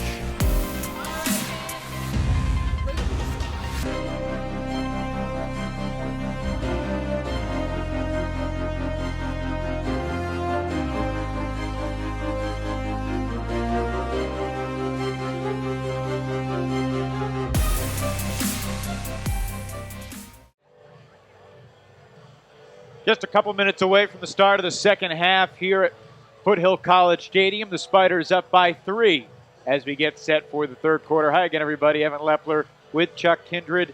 First of all, what was it like being down on the field for that final put to the end zone when it went through Bo Kittredge's hands? You were on the Spiders sideline. Yeah, I was. Those guys went nuts when they saw Bo closing on the disc and then making the or missing the catch there. Not sure why he didn't come up with it, but definitely everybody was watching with bated breath to see if he would get there. I imagine you were as shocked as anybody that didn't catch the disc. Yeah, what happened? I said to the team when I was walking by, I said, why didn't he catch that? Kind of jokingly to see if somebody had a reason. What impressed you the most in that first half? Well, I think San Jose looks pretty strong. I think they're getting contributions from guys like Chuck Cow, who maybe aren't their number one options on offense. They look very effective. I mean, more than anything that stands out is just both these teams know how to score. They really know how to score the ball, and you see it over and over again. They're not making a lot of mistakes with the disc. When the disc goes up to Raider and Bo, even when somebody like Ricos is in the frame trying to make a D, they don't make it. Okay, the receivers are coming down with the disc over and over again. And even here at the end of the first quarter, we're seeing offense score, offense score, offense. As good as Raider and Kittredge are, they each had one go through their hands in the end zone. Yeah, I guess they are mere mortals. Here we see one of the D's in the first half. Not as many as you might have expected, but a great D off the backside there by Bolt. And another dime from Chuck Cow going away. Simon Higgins just legging this one out, clap catching it for the goal, and then dropping it over the top. Who are the top Chucks in the ultimate landscape aside from yourself? Well, it's funny you should ask. There's a guy named Chuck Kindred. And I'm not being flippant here. There's another guy named Chuck Kindred who lives in Maryland. Plays Ultimate? Who's an Ultimate player. He's a couple years older than me. He played at like the University of Maryland, I think. His name's Chuck Kindred. So that's got to be one of your top whatever. I'm still kind of blown away that guy exists. How about that? He must be cool. He must be articulate, hilarious, and really, handsome as well. Yeah, I think he's a couple inches taller than me, and last I heard he tends bar. Got size on you, too. He does. Got a strong chin from what I can tell as well. We talked about keys to the first half for both teams. And you also talked about how important adjustments are. What do you see as the key adjustments for Seattle as they try to get back into this game? Well, they're getting scored on deep. They might have to try some new matchups. They might have to try pushing Bo under. A lot of the strikes are coming off the break side, though. I mean, they're these angled shots up the middle by guys like Ashland and Kevin Smith. So I think they might have to do something with their marks to prevent those deep shots, because those are the ones that are getting them. Here's Ham to Johnson. Looking for Kittredge, and he plucks it with the right hand. But one referee said he wasn't in. Two others said he was. They'll count the goal for San Jose. Yeah, that was a nice catch by Bo. That was coming in fast.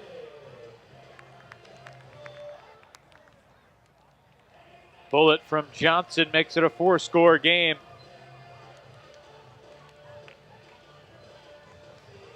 Yeah, we're seeing it again right at the beginning of the second half. We're seeing the offense score. That's what we saw all through the first half. Very efficient offense. The defense is right there, but there's no wind tonight. There's not a lot that's going to happen that's going to mess up a play for the offense. It's almost like they're going to have to just, screw up on execution a little bit. And we just haven't seen it. These guys are pretty high percentage. They're throwing within their means. They're hitting guys that are very good going away. And the offense is just holding and holding. If you were wondering, Bo had 5 scores in the first half, now has 6 in the game, and 62 on the year. That seems impossible. 62 goals. He had 49 goals last year when he was the MVP. Yeah, that's just nuts.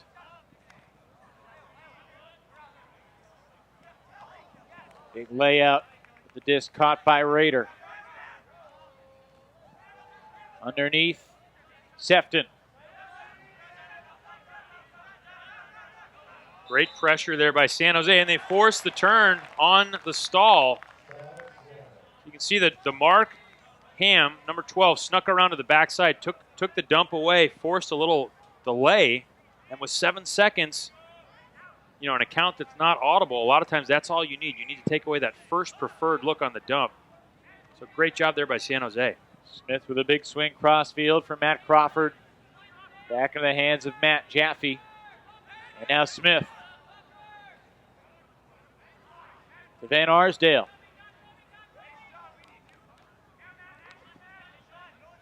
Here's Jaffe, played at Penn State and then Cal.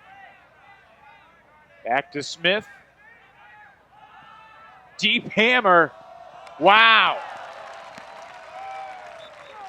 How about that? That's what we were talking about before. Kevin Smith's one of those top tier throwers who can throw you open. You saw him kind of rock back on his right foot. He's looking either to throw a flick to the end zone or a hammer over the top. And watch him this is very easy for a guy like him. We've seen him do this year after year after year. Just snaps it over the top. There's no chance for the defense to close in on this. And having watched this guy play for many years, this is not a hard throw for him. In this win, there's no win. So for him to drop it over the top and score a goal, this is something that Seattle needs to clean up. You can't let Kevin throw these kinds of throws for goals. That's too easy. But how do you stop that? Well, the defense has to stay tight.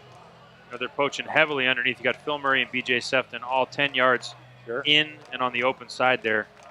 But there's no win. You got a guy like Kevin Smith with the disc. It's going to get to the receiver. You got to stay close. Third assist for Smith. Second goal for Kelly Van Arsdale. Two of the leaders of that San Jose D-line. Break again. Take the largest lead San Jose's had today. Wow, great D by Zaccaro on Danny Karlinski. Now looking for Rader. And he rises up. The trail side defender, Kevin Cox, couldn't get around.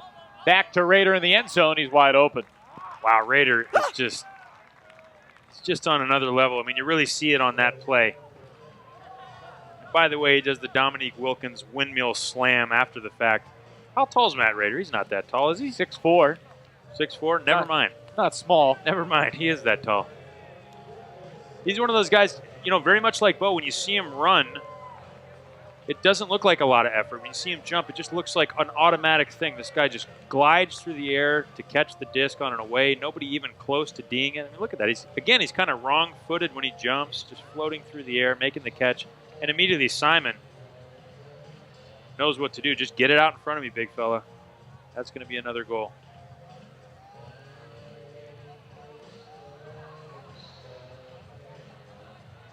Adam Simon's such a veteran. And Rader gave a little shout into the microphone.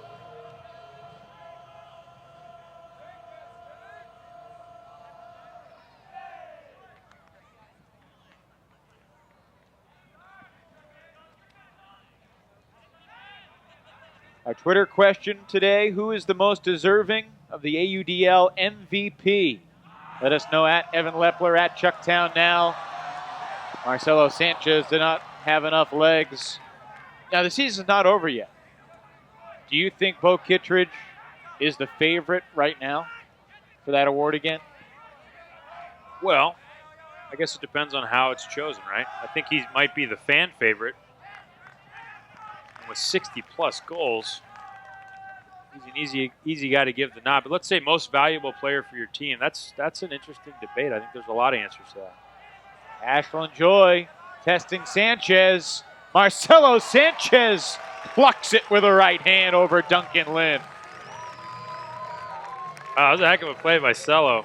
Again, I mean, you can see how much his throwers trust him as a receiver. I mean, he went deep straight away, 30 yards off the disc without really any space between him and his defender. And he got thrown to twice. If a guy like Evan or I cuts deep with no space, 30 yards off the disc straight away, the disc doesn't go up for us.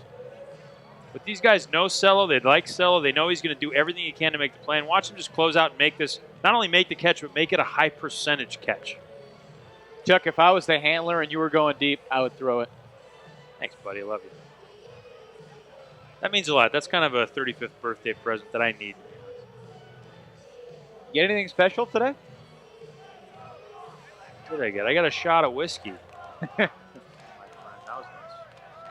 What time of day did that happen? It was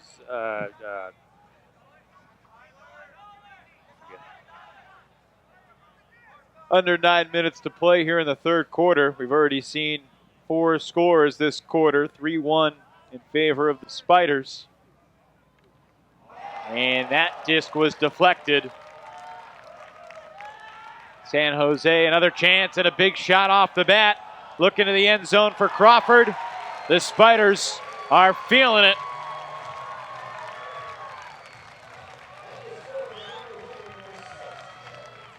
That was a really nice double happiness, we call it.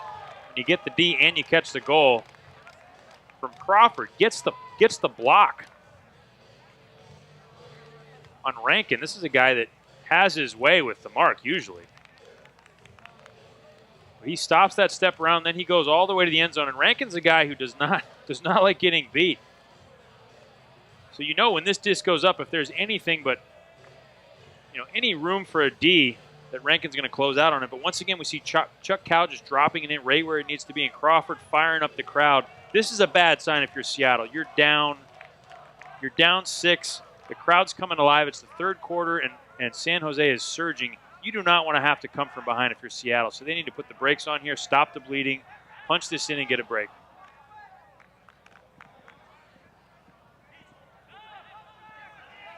And again, great D around the disc from Zaccaro on Karlinski. Can't even get it when he cuts up line for a handoff from Sefton. He still can't get it.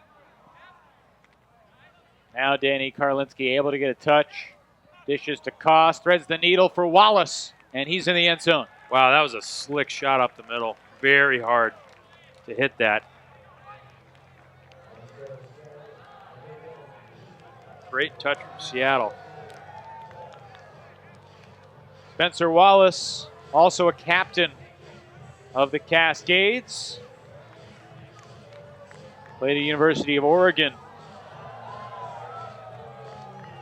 30 years old, originally from Seattle. The captains for the Cascades, Koss, Murray, Wallace, and Rader. And before the season began, the Cascades announced a partnership with the top club team in Seattle, Sockeye. And this pro season is about winning an AUDL title and about honing their skills and chemistry for the upcoming club season. That's why Roger Crafts has been brought in to help lead the Cascades through the last couple of weeks, and he's here tonight. That pole sails way out of bounds.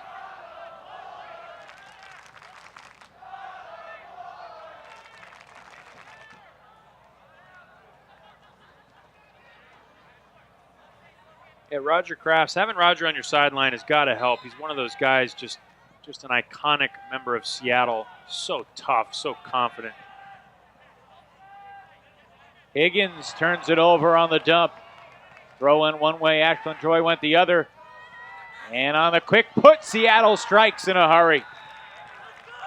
Julian Hausman throws on target to the end zone where Matt Russell, the Callahan nominee from Western Washington University this year, hauls it in for the score. 2 quick goals in a row for Seattle.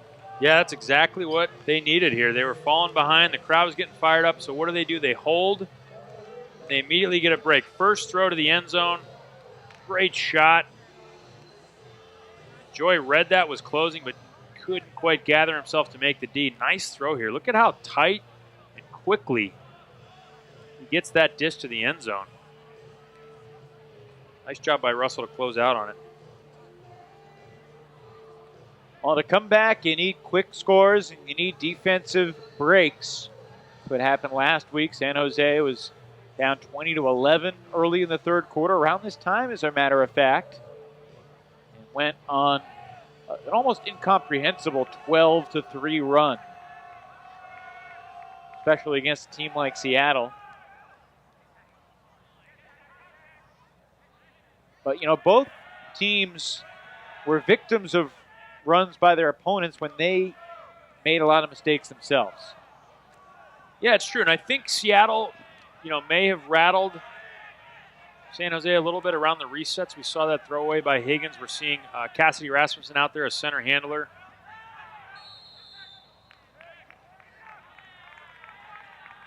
And San Jose, you're going to have to walk it back 10 yards and tap it back in. San Jose really needs to reestablish themselves. Cassidy's, he was one of the best possession handlers on San Francisco last year. Certainly up to the task. But look at this. Just not a lot to look at. That is not the way you want to reset the disc. Seattle's doing a great job. Russell Wynn went up to get it, though. And now he hits Kittredge underneath.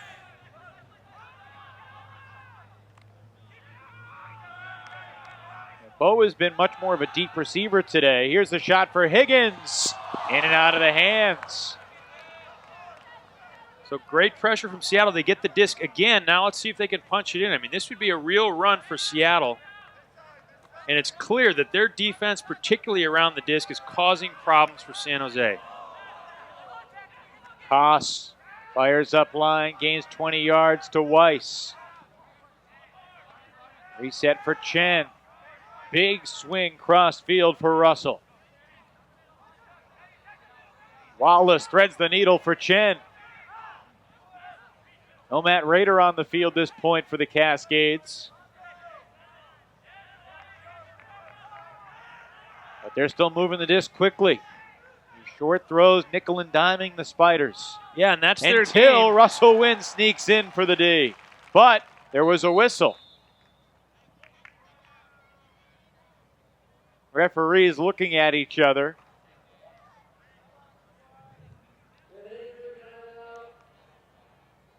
An injury timeout has been announced. I believe the Spiders will maintain possession of the disc. Looks like Spencer Wallace walked off the field. Simon Higgins appears to be the injured Spider. It was Wallace, I think, taking a sub as well. Yeah, Higgins not walking a little gingerly there. Not sure if that was on the bid to the end zone or something afterwards. Certainly a concern for Spiders fans. He's going to get looked at on the sidelines.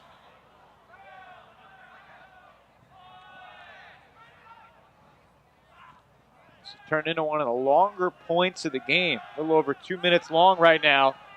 Chuck Cal more on the throwing end. This time the receiving end. What a game he's having.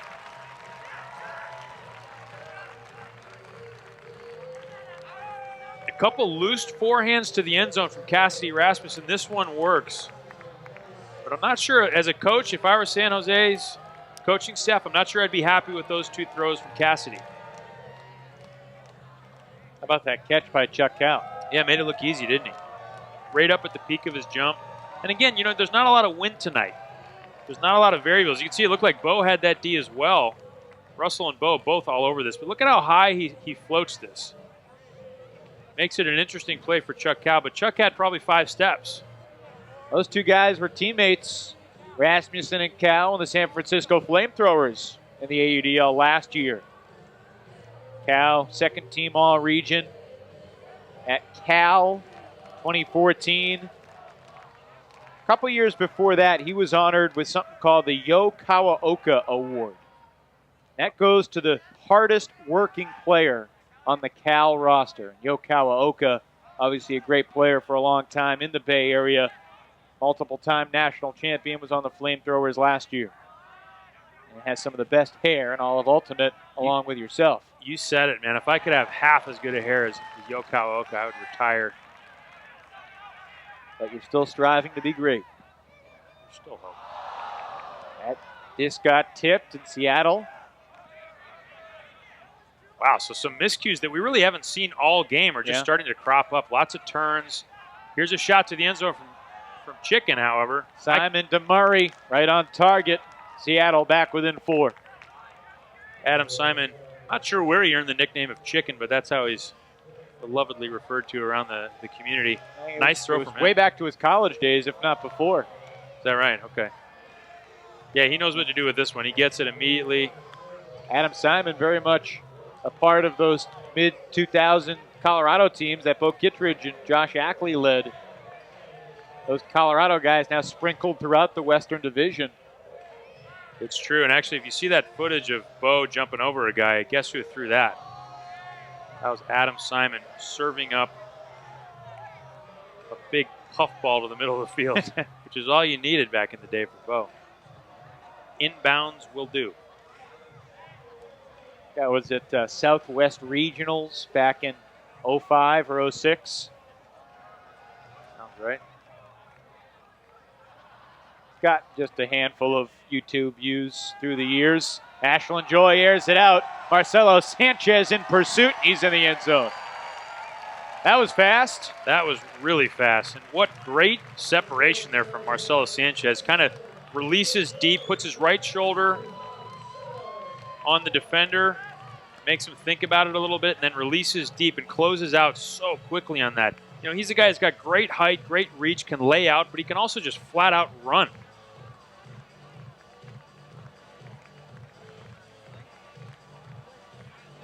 This possession took all of 10 seconds. Marcelo Sanchez, a full-time graduate student, getting his master's in counseling. He also spends a lot of time tutoring middle school, high school students.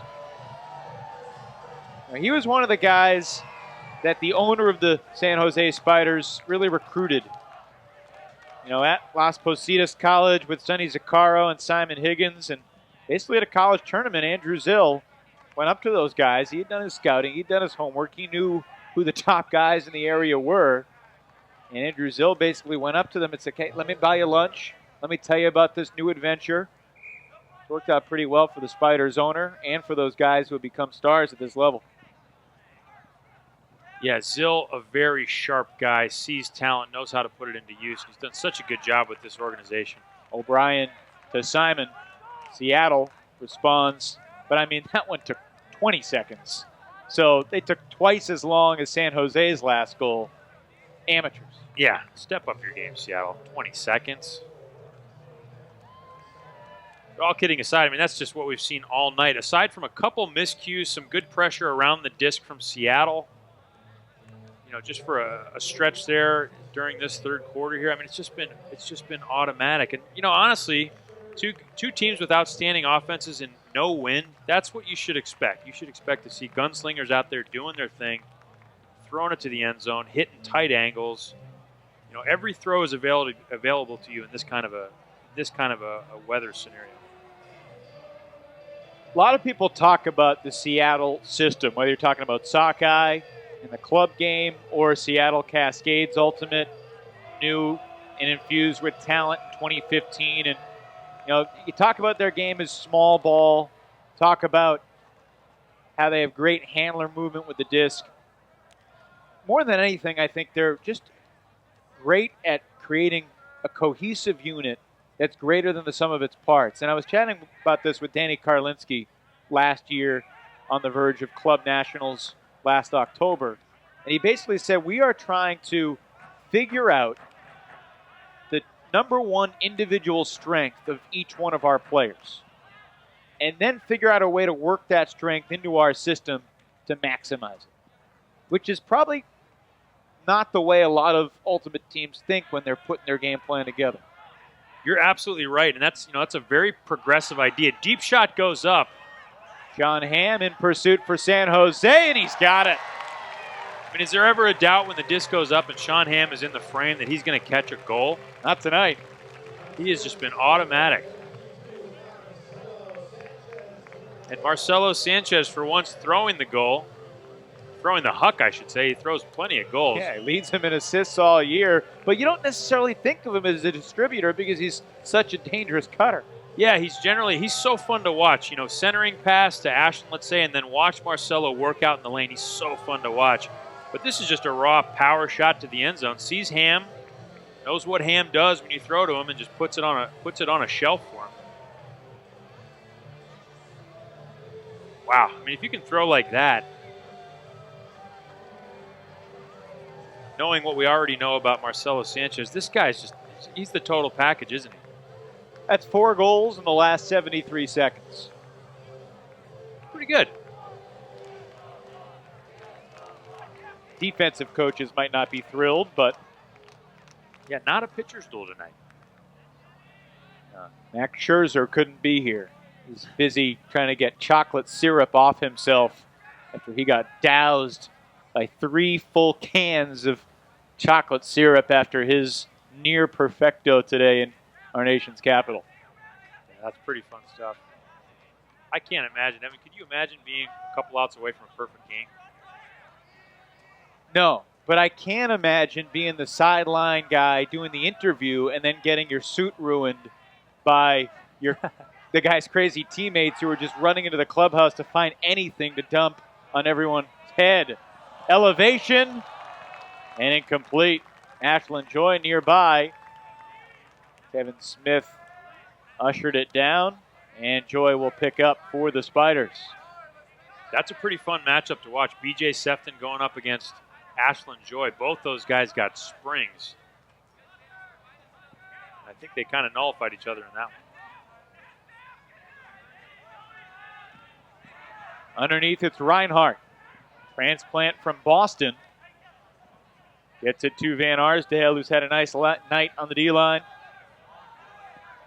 Tyler Grant launches the hammer. He wants Reinhardt, and that was picture perfect. How about that put from Tyler Grant? I was chatting with Bo Kittredge earlier this week, and he told me, I think Tyler Grant loves Ultimate more than anything in the world, except sandwiches. And who can blame him? Sandwiches are great. He loves playing Ultimate with throws like that. It's pretty impressive.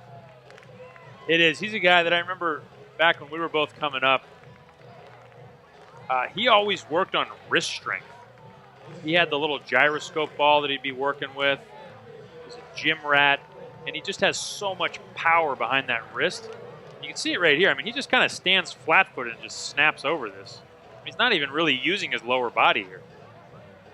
But he's a guy, when you look at him, he's got a build that's a little different than most Ultimate players. I mean, he's got huge muscles. He's a really bulky, athletic guy, big legs, big arms, and very effective, very fast too. For a big guy, you wouldn't necessarily expect great speed, but he's lightning. Seth Reinhardt has good size, 6'4". Played at Cornell, was all region in the Metro East, and a great layout D there. Sonny Zaccaro has been driving Danny Karlinski nuts all night, and that time he got Mario O'Brien. I'm so impressed with Zaccaro's D tonight. Really not easy to cause problems with Danny Karlinski. He's so effective. Takes what you give him so well. And Zaccaro's absolutely taken him off his game and at times even nullified him. Shot to the end zone here from Bo is going to work. So nice break there from San Jose. Christian Johnson hauls in the score from Kittredge, who threw that one very nicely, but this throw's not possible without that D from Sonny Zaccaro. Another guy who played at Las Positas.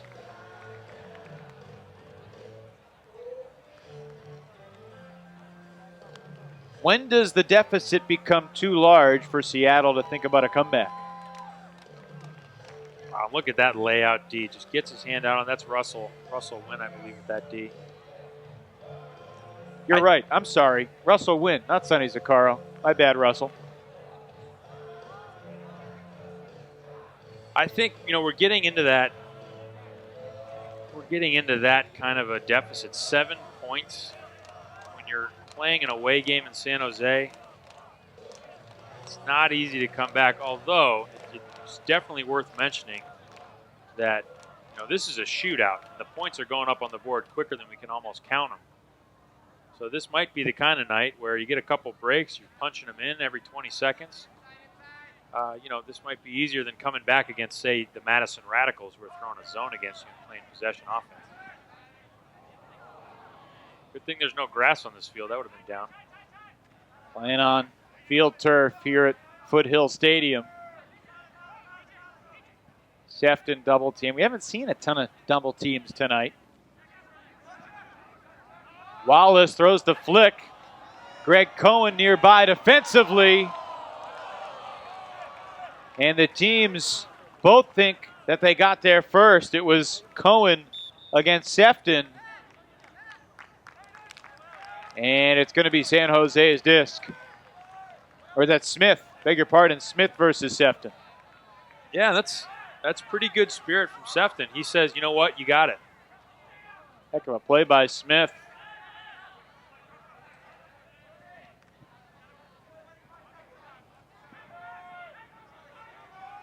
Timeout called by Van Arsdale as the Spiders have it about 33 yards away from the end zone, looking to stretch the lead to 8. San Jose is having one heck of a third quarter, outscoring Seattle 9-5 here in the third. We'll take the timeout too. Final 24 seconds of quarter number 3, and the Spiders lead by a touchdown. Motel 6 is rolling out their bright, modern, updated rooms across America, so I thought I'd give you the tour. To your right, you'll see some brand new comfy bedding and bold new colors. To your left, you'll find a new flat-screen TV, so luxuriously flat. plus a fully updated bathroom. You get all this and more, still for the lowest price of any national chain. Take it in. Take it all in. I'm Tom Bodette for Motel 6, and we'll leave the light on for you. Less than 30 seconds remaining here in the third, a quarter that has, with a few exceptions, featured San Jose's dominance. A couple highlights for the Cascades mixed in as well, but the Spiders with many more to mention. A win tonight, San Jose clinches the top spot in the West. Seattle then finds itself in precarious position, needing to win on the second day of a back-to-back against a very strong San Francisco team tomorrow to avoid the possibility of falling into third place in the West. Cal pivots, creates space for himself, and picks up another assist. Another goal for Sean Ham. Those two, Cal and Ham, probably not two guys you thought would be considered stars of the night, but they're in the conversation for sure. Absolutely. You know, one of the keys of the game was the bottom 10 on San Jose, and not to say that these two guys are the bottom 10. They're very, very good, but they're not your marquee guys. They're not on the, they're not on the program here in San Jose. And they're both so effective. And I mean, we've seen Cal. I mean, look at that. That's just, as a mark, there's not a lot more you can do there. You're 100% in position. You're taking it away. You got your hand in play, and somehow Cal just steps through the contact and makes the throw to who else? Ham. I mean, how many goals is that? Do we count that high? Do we have the equipment? Do we have the technology to go that high? I think I could count that high, but you're going to have to give me a couple seconds. We'll have Stat Boy running for us. So the pool goes up here. Seattle down 8. They're in some real trouble here, and I think if you're a Cascades fan, you're at that threshold. Deep shot goes up. And the quarter ends with a D.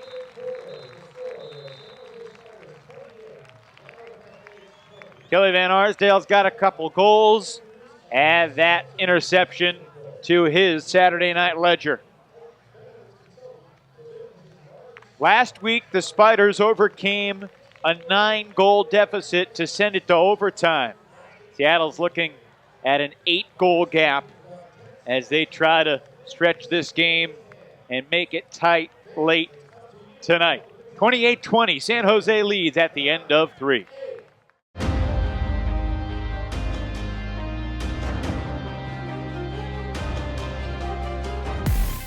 Justin Allen skies to the score. Shot off Mechanix's hands. There was contact, and he comes up with it anyway. Forced Lou to go up the field, and now Lou takes off. Tip.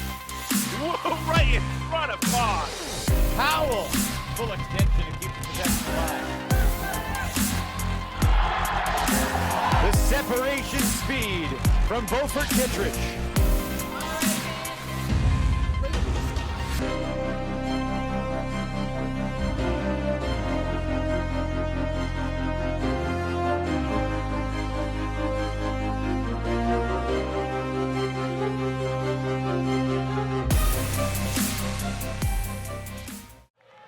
Kevin Dollar-Smith has liked what he has seen here in the second half.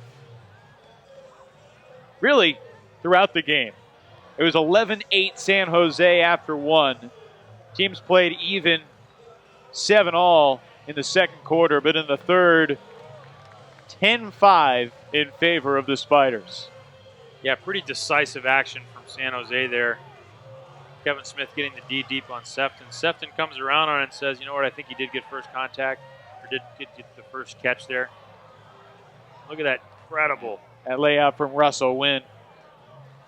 We haven't seen Seattle get really a layout D like that one from Wynn all night. Not that they haven't tried. Yeah, Koss has been bitten all over the field. Can't quite put his hand on one. But it's tough, traveling.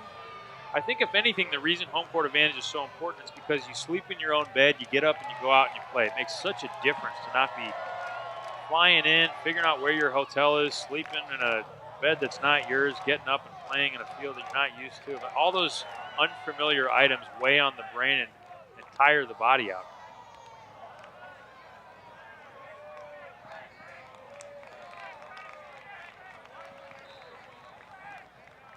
whistle and contact on the mark.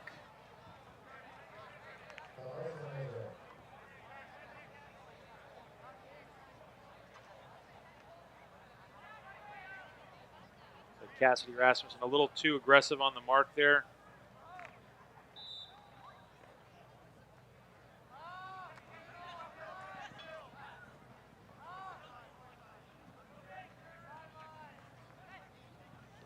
Quick throw and goes here from Seattle. And the thing is, they don't just need to score, they need to score pretty quick, which hasn't been a huge problem throughout the game. Here's a shot, but it's going to fall incomplete. O'Brien intended for Simon.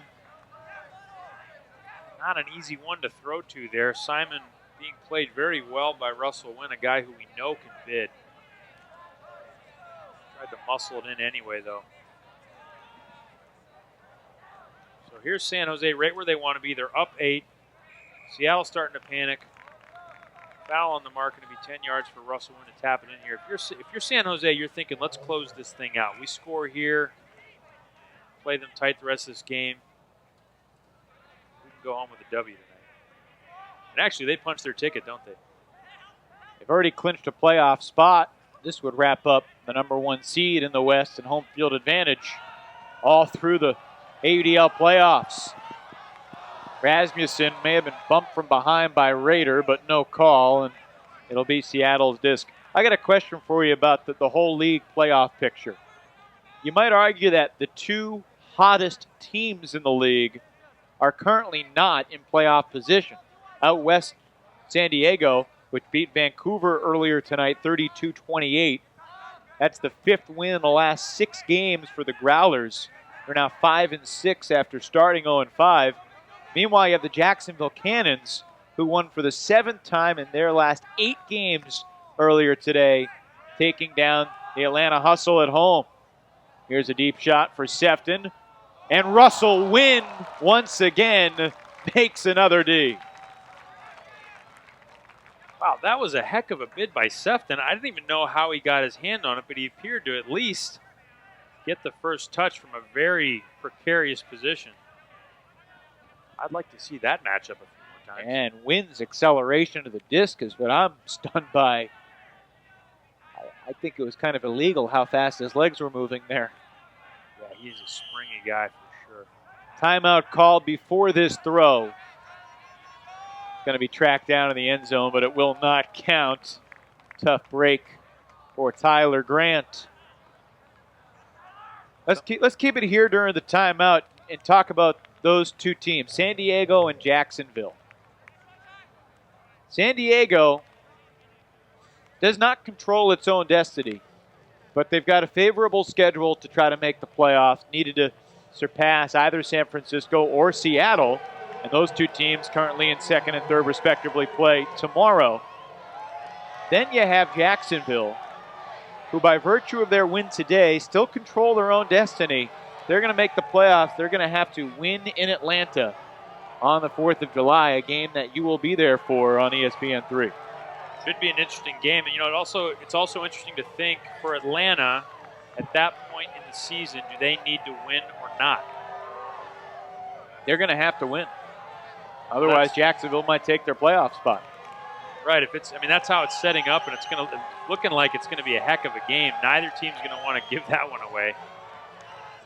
And a lot on the line. Those are 2, like you said, one of the hottest teams in the league in Atlanta. The team that, aside from not winning their opener against Raleigh, has just been fantastic, dominant. No surprise, the Atlanta men's team has just been elite. Former national champions for Chain Lightning. Just so much talent on that team. You think it's possible for a group of talent to naturally be better at the AUDL pro game than they are at the club game? Could Atlanta be similar to Madison in the way they have adapted to the pro game and the rules that it implies? I think it's possible. It is a really different game. It requires a different level of conditioning, and also if there's some teams that are trying to go out and win a national title, trying to go out and win worlds, trying to do a lot of different things. If you're a team that's just honed in on the AUDL, Ham again. He's got it. Cassidy Rasmussen, another 50-50. And Sean Ham makes it pay off. It's just hard not to be impressed with Ham. I mean, time after time, he makes the thrower look good, makes the right play. This guy's not 6'8". That's not an easy play. It's 5'11", 170. Yeah, but there's no question when it goes up, he's not going to misplay the disc. That's one thing you know for sure. Maybe Wallace is going to get in here and make the play, but Ham is not going to misplay the disc. And here he's able to close out on a guy, Spencer Wallace, who's got such great dynamic bids. I mean, this guy can lay out shoulder high like it's nothing, and Ham just uses position, makes sure physically to establish himself, in position to make a clap catch. And he doesn't even have to jump to make that catch. That's elite. That's elite receiving. And I think that's his 100th goal tonight. Feels like it. It's his third goal in this 5-0 run that San Jose has embarked on to stretch the lead from 4 to 9.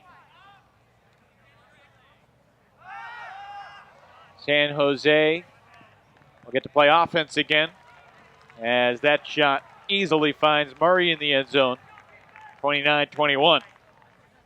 Yeah, Houseman really has had a couple sweet backhands. Just quick releases, gets it off around the mark with plenty of pace on it.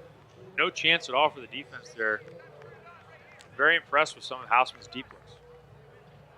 Mark that point for 13 seconds off the clock. Lucky 13. Well, just 6 days ago, it was the Cascades giving up a 9-point lead in the second half against San Jose. Of course, there were about 8.5 minutes to go in the third quarter when San Jose began its comeback. Very different with 8 change left in the fourth. Yeah, not a lot of room to work here. The idea of going on an 8-0 run is just very difficult to imagine at this point in the game. Rasmussen looking for Kittredge. Bo Kittredge turned on the Jets and ran it down. He's shy of the end zone. He'll try the hammer. Why not? Bo drops the hammer after the long run, and the San Jose Spiders have dropped 30 on Seattle.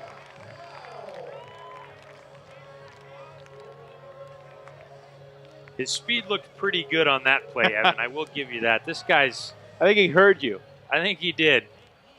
I said earlier in the game, for those who are just joining us, that Bo's top speed may not be at the very top of the game, but his first 3 steps are quite good.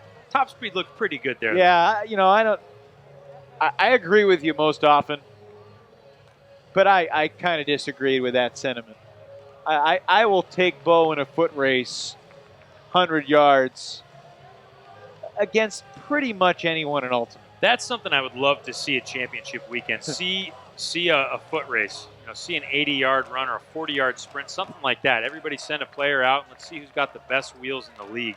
That'd be a lot of fun.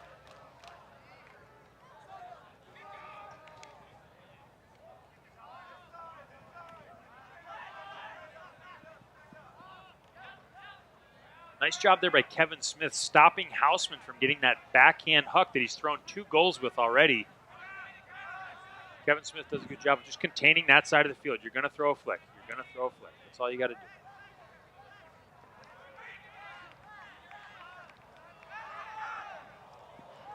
Spencer Wallace back for Simon.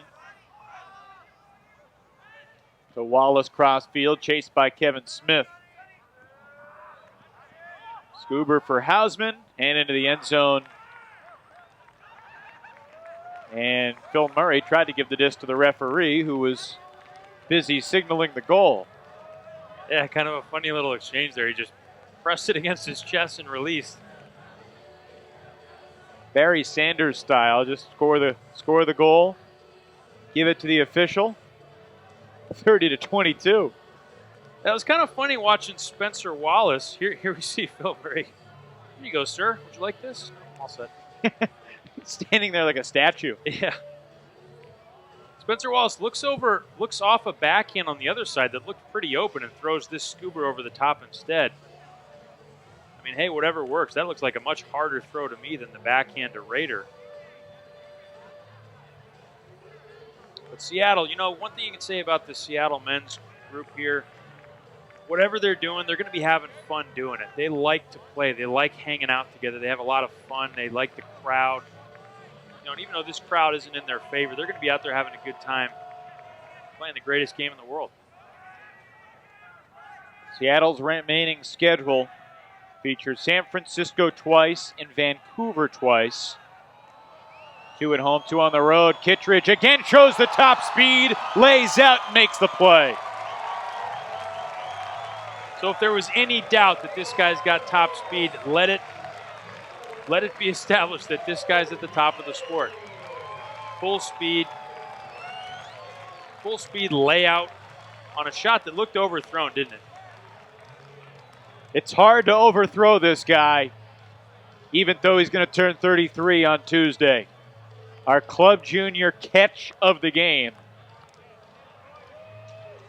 He was featured in the ESPN SportsCenter Top 10 this past week for the catch he made against Vancouver. Wouldn't be surprised if this makes an appearance in the AUDL Top 10 as well this coming week. Just so sick.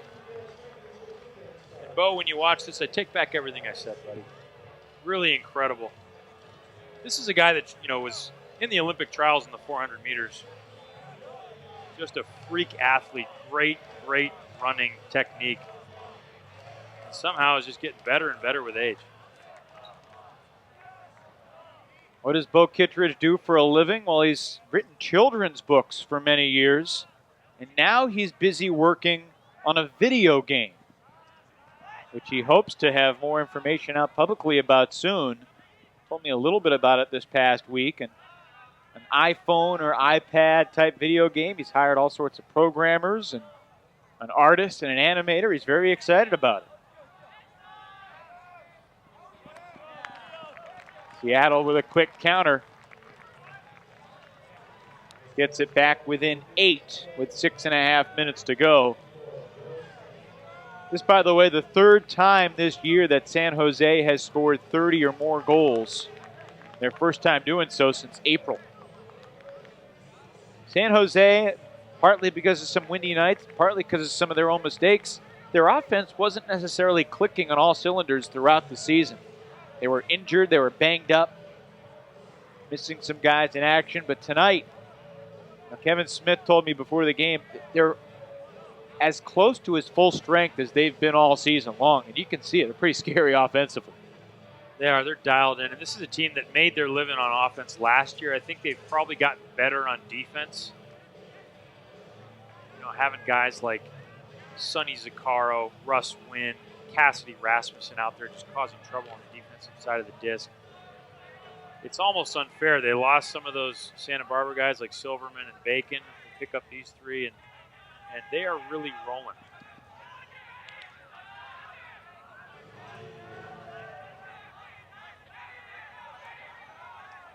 Rasmussen and Kittredge so calm and collected.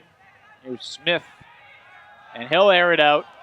Christian Johnson, a newcomer to the Bay Area scene, rising up for the score. It's amazing how he has assimilated so seamlessly into San Jose's spectacular system. And here's Dollar doing what he does. He's just throwing perfect shots to his receivers, right where Christian Johnson wants it. Nice pressure from Seattle here. I mean, not a lot more you can do. Got a great jump, good height. Johnson just plays it perfectly, right out in front of him. Making his thrower, Kevin Smith, looks smart for throwing it.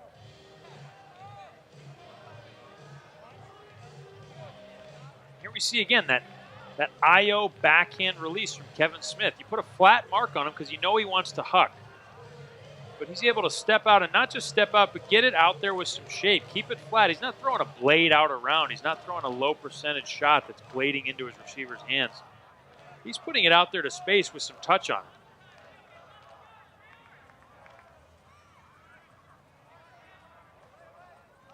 it. Get the feeling Christian Johnson's a guy who could become a star in this league. On San Jose, he's just one of the bunch of guys that can make those type of plays. Yeah, I mean, it's a good reminder just of how high level this Western Division is. It's nuts. Yeah, there's no question about it. What a stretch of games we're getting ready to have on ESPN3 to wrap up our regular season as Murray again picks up the assist, Raider the score. Next week will be in Montreal for what is shaping up to be something of a do-or-die game for both Montreal and Ottawa. The Outlaws have won their first 2 meetings with the Royale, but Montreal slightly ahead in the standings heading into this week. Next week's game could determine that third and final playoff spot in the East, as we see Murray hit Raider 2 weeks from now, the 4th of July weekend. That trip to the ATL, Cannons and Hustle. Really looking forward to seeing that game. 2 teams that I think really don't want to contemplate accepting the idea of not making the playoffs. And in the South Division, there's probably not enough room for both of them. Yeah, it would be a real bitter pill to swallow with how well those 2 teams have been playing. But that's one of the best parts about this time of the year. There's a couple good teams that are absolutely going home in a few weeks, and everybody's fighting to not be that last man standing. Sorry, that was a musical chairs reference. I should clarify. A what? A musical chairs reference. Right. When was the last time you played that? Birthday treat, maybe later tonight? Let's do it. I think it was the 80s, the last time I played that game. So the memory's fresh. Here's Sanchez. And there is Ham. Sanchez with a perfect backhand around, Ham with a goal. Almost getting too normal.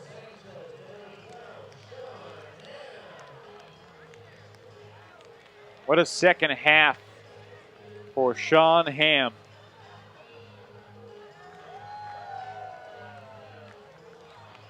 I believe that's 4 goals since halftime for Ham. He also scored 3 times in the first half. Hey, you know who he reminds me of? Is Cameron Brock. Doesn't he seem like similar to Cameron Brock? He looks a little bit like him, but he's also just always catching goals. You know, when you throw to Cameron Brock, you know he's going to go up and get it. For those who don't know, Cam was leads the AUDL all time in goals scored, I believe. Plays for the Indianapolis. Last couple of years, he was number 1 for Indy. He's so fun to watch, so good, and just great at catching goals. I don't know what it is, but a lot like him, he's not overwhelming physically. He's not bigger than you. He's not necessarily faster than you, but he will catch the disc over you. Bo Kittredge was leading the league in goals coming into tonight with 56. Raleigh's Jarrett Bowen, Atlanta's Matt Smith, Vancouver's Gagan Chatha also in the top 4, and then Indy's Cameron Brock, Pittsburgh's David Batts, both with 40. Sean Ham's now got 36. Could move him into the top 10 in the league in goals scored. He's have 2 guys in the top 10 for goals scored on the same team. That's a good offense. Especially when you're also spreading the disc around. You know, it's not like they're catching everything. Seattle angles that backhand into the grasp of Julian Hausman. Mario O'Brien picks up another assist. That was a cool little throw from Mario O'Brien. Catches the disc, waits just a split second, and then a cheeky little touch pass inside backhand over to Hausman. We talked about Mario O'Brien's role as an ambassador and coach in Ultimate, but he's another guy who kind of found the sport late. Grew up in Wisconsin, went to Wisconsin Eau Claire, didn't start playing until his junior year. A guy who played a lot of other sports in high school, earned 12 varsity letters, playing baseball, basketball, track, cross country. First exposed to Ultimate at summer camp in middle school, but first played competitively as a college junior. But then helped lead some of the top Portland club teams, captain of Rhino, and now one of the leaders of Sockeye. Despite the fact that O'Brien only played 6 of Seattle's 9 games, he led them in total touches coming into today. Says something about how active he's been. And it's amazing how a guy like Mario O'Brien, certainly a handler, leads one team in touches as that shot hits Joy on the brink of the end zone, and he'll pick up the assist rather than the goal. And for San Jose, it's Bo Kittredge who leads them in touches. Couldn't have two more different styles of players than O'Brien and Kittredge.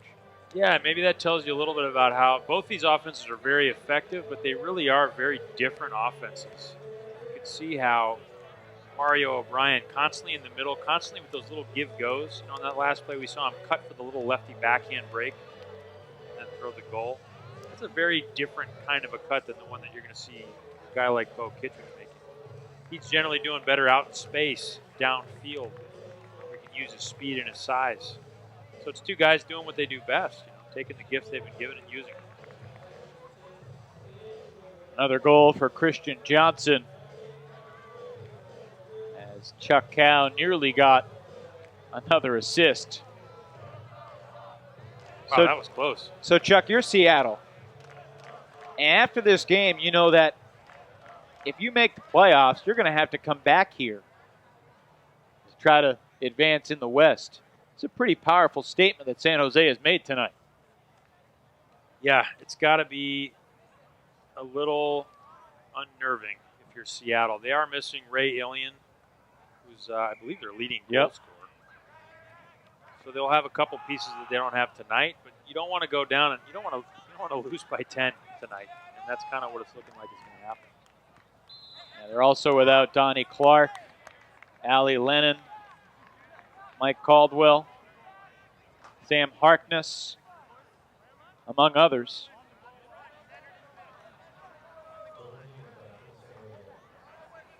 A triple team infraction was called. And on the restart, a quick hit for Wallace. Hashtag garbage time goal. Right, not a lot of effort there from the defense. I'll let that one.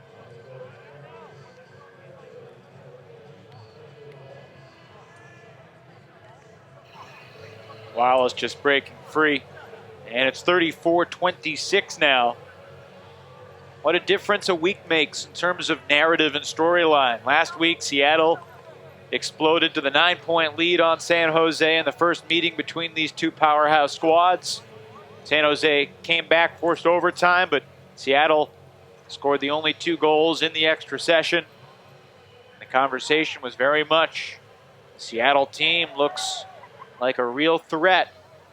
And not to say that they're not a threat anymore, but again, what San Jose has done tonight offensively, very, very impressive. It's just hard to find a weakness in San Jose's offensive line. I mean, if you were diagramming a game plan as a defensive coach for an opponent, you could pick the 7 best defenders you'd have. The 7 best defenders in the league to try to stop San Jose's top offensive 7. What's your game plan? You got to find a way to create some matchups that are advantageous to you here. I mean, I think you're also going to have to push guys like Bo under. There's Kittredge looking for Joy and too far. And that's what you want Bo to be doing. Explore that backhand hook, Bo. Try some new interesting break mark throws. Do not go deep on me. I will give you the under. I will let you handle. I'm not going to be on SportsCenter's top 10 this week. I think that's what you have to do. Just concede, push him under, make him do the upline thing. That's much better. And there's Marcelo Sanchez still going all in to get that D on Sam Cook.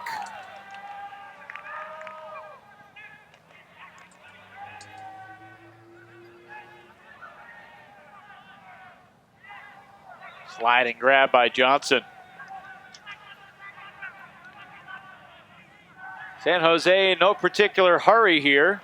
That disc off Johnson's hands deflects to Bo Kittredge. You know it's San Jose's night when things like that happen. And perhaps the cherry on the sundae here is Kittredge in the end zone, and he was ruled to be out of bounds.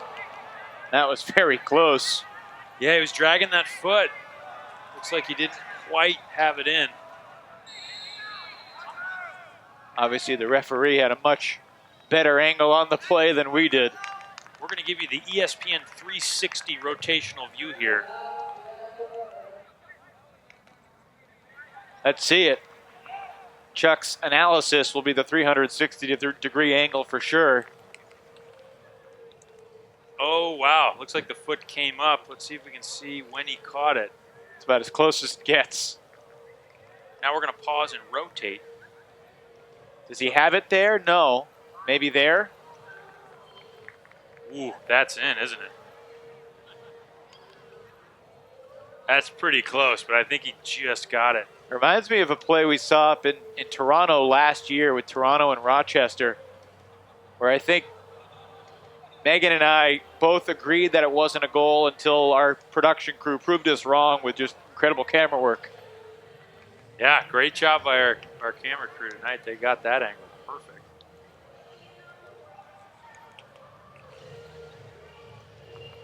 Next week, I'll be joined by Megan Tormey in Montreal, one of my favorite places to visit, Percival Molson Stadium for the Royale and the Outlaws. You see the game that Derek Alexander had last week in their win over Montreal? 11 assists, 55 completions. No one else on his team had more than 18 completions in the game. He was the true quarterback of Ottawa's 33-goal output. Yeah, that guy is a really compelling character to watch. Just a force of nature. Guy who's been doing it at a high level for a very long time. With a new stage to shine on here in the AUDL. Do you think he's gotten better this year from last year? I think he continues to find ways to be creative with the disc. And on the big field, Alexander is, certainly an all-star in the East. Might make a case that he's as valuable as anyone is in that division, especially with the injuries Toronto has had. Montreal has, a couple guys that certainly could be in the conversation, the way Yolan Cabot and Antoine Genet have played. Even with injuries to Toronto's Martinez and Lloyd, they still have Isaiah Masik-Kelly and Cameron Harris and an army of defenders led by Anatoly Vasiliev and Adrian Yearwood. New York, very much a faceless mob that they like to be called. Still with much to prove as Rader picks up another turnover. Nope, it's a goal. Thought for a second that Sefton had it slip through his grasp, but he hangs on. Yeah, heck of a double bid here.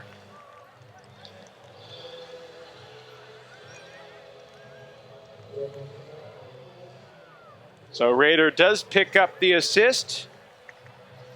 Seattle gets back within 7.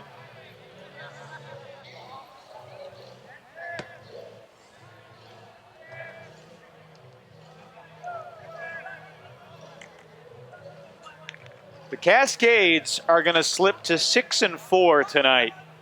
And here's why that is so precarious. Tough game tomorrow, especially on the second day of a back-to-back against San Francisco. FlameThrowers catch a little bit of a break in that regard, although Seattle will get that break back when the FlameThrowers travel to the Pacific Northwest, because they'll play at Seattle on the second day of a back-to-back next week. But if Seattle falls tomorrow, they would be 6-5. So would San Francisco. With 3 games to go, and the 5-6 San Diego Growlers fast approaching from the 4th spot. There's Johnson in the end zone open for another San Jose score. 35 goals tonight for the Spiders.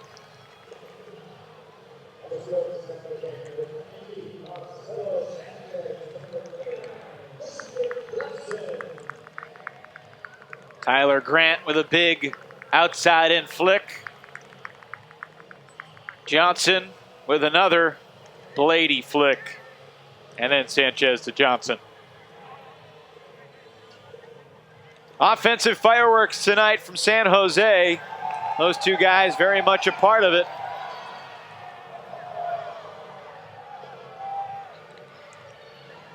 If Christian Johnson was 1 year younger or had decided to stay with the UNC program for one more year, it's very possible that he could have been the National Player of the Year.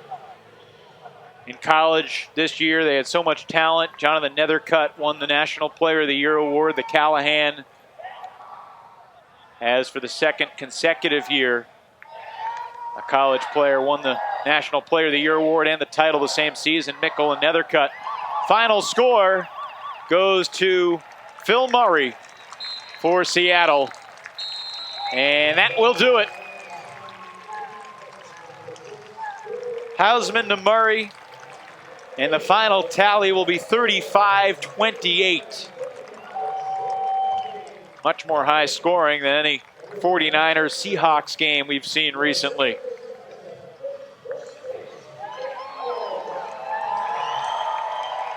So with this win, the Spiders clinch the top spot in the West.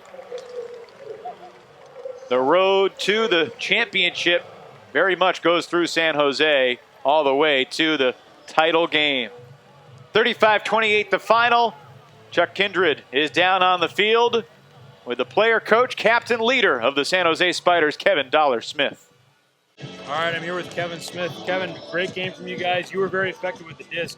Your guys have been doing this a long time, but what's it like for you when you get the disc, you got one of your favorite receivers going deep? Well, I've been playing with at least half this team for quite a long time, and I mean, it makes it that much easier just knowing what they're thinking, being on the same page. But yeah, you get that kind of smile from the inside when that happens. Yeah, you can see it from the booth. This is kind of a young, burgeoning rivalry in the AUDL. How do you like playing against Seattle? They're fiery, they're very effective with the disc. What's this rivalry like on your side? It's a lot of fun. Definitely a new look team from them this year. And going up there last week, it's just back-to-back. It's a lot of fun too. We can immediately correct our mistakes, and we get to know the players a little bit better. And we're just from club, like we know these guys. It's a lot of fun. How are you feeling going into the playoffs when you guys just clinched first place in the West? Congratulations, by the way. Thank you. And you've got easily the most competitive division, I would say, in the entire league. How do you feel confidence-wise going into it? It's going to be a battle, whoever you play? Yeah, I mean, it got scary there in the middle of the season. We had I think 2 losses in 3 weeks, or worse maybe. But yeah, like I've been telling Evan all year pretty much, like once we get healthy and at full strength, we're a really strong team. Getting the bye, first week of the playoffs is huge. We've made a point of emphasis to talk about that pre-game. You guys got to really fired up for this game. All right, well, we appreciate your time. Good luck to you the rest of the way. And Kevin Smith, everybody. Back to you, Evan. Chuck, thank you so much. A tremendous effort today from Kevin Smith and the entire San Jose Spiders unit. Offensively and defensively, they were phenomenal. 63 goals, a lot of offense in 48 minutes, but the Spiders, with their highest offensive output of the year, they dropped 35 on Seattle. All up and down the roster, stars stood out. Bo Kittredge, Ashlyn Joy did their thing, but how about Chuck Cal and Sean Hamm? They were special tonight, and 2 guys that could be difference makers for San Jose as we head down the stretch. So going forward, the Spiders know that they are the #1 seed in the West. They've got one more regular season game, though, a little less than a month from now on July 18th against San Francisco. Final score tonight, San Jose 35, Seattle 28. For our entire broadcast crew, led by the Fulcrum Media Group, for my partner, Chuck Kindred, wishing Chuck a very happy 35th birthday, thanking him for spending it with me. I'm Evan Lepler saying good night from Foothill Stadium, where the Spiders make an impressive statement that they will be a tough team to stop from going back-to-back in the AUDL. Thanks so much for being with us. We'll talk to you next week from Montreal as our season-long coverage of the AUDL on ESPN continues. Have a great night, everybody.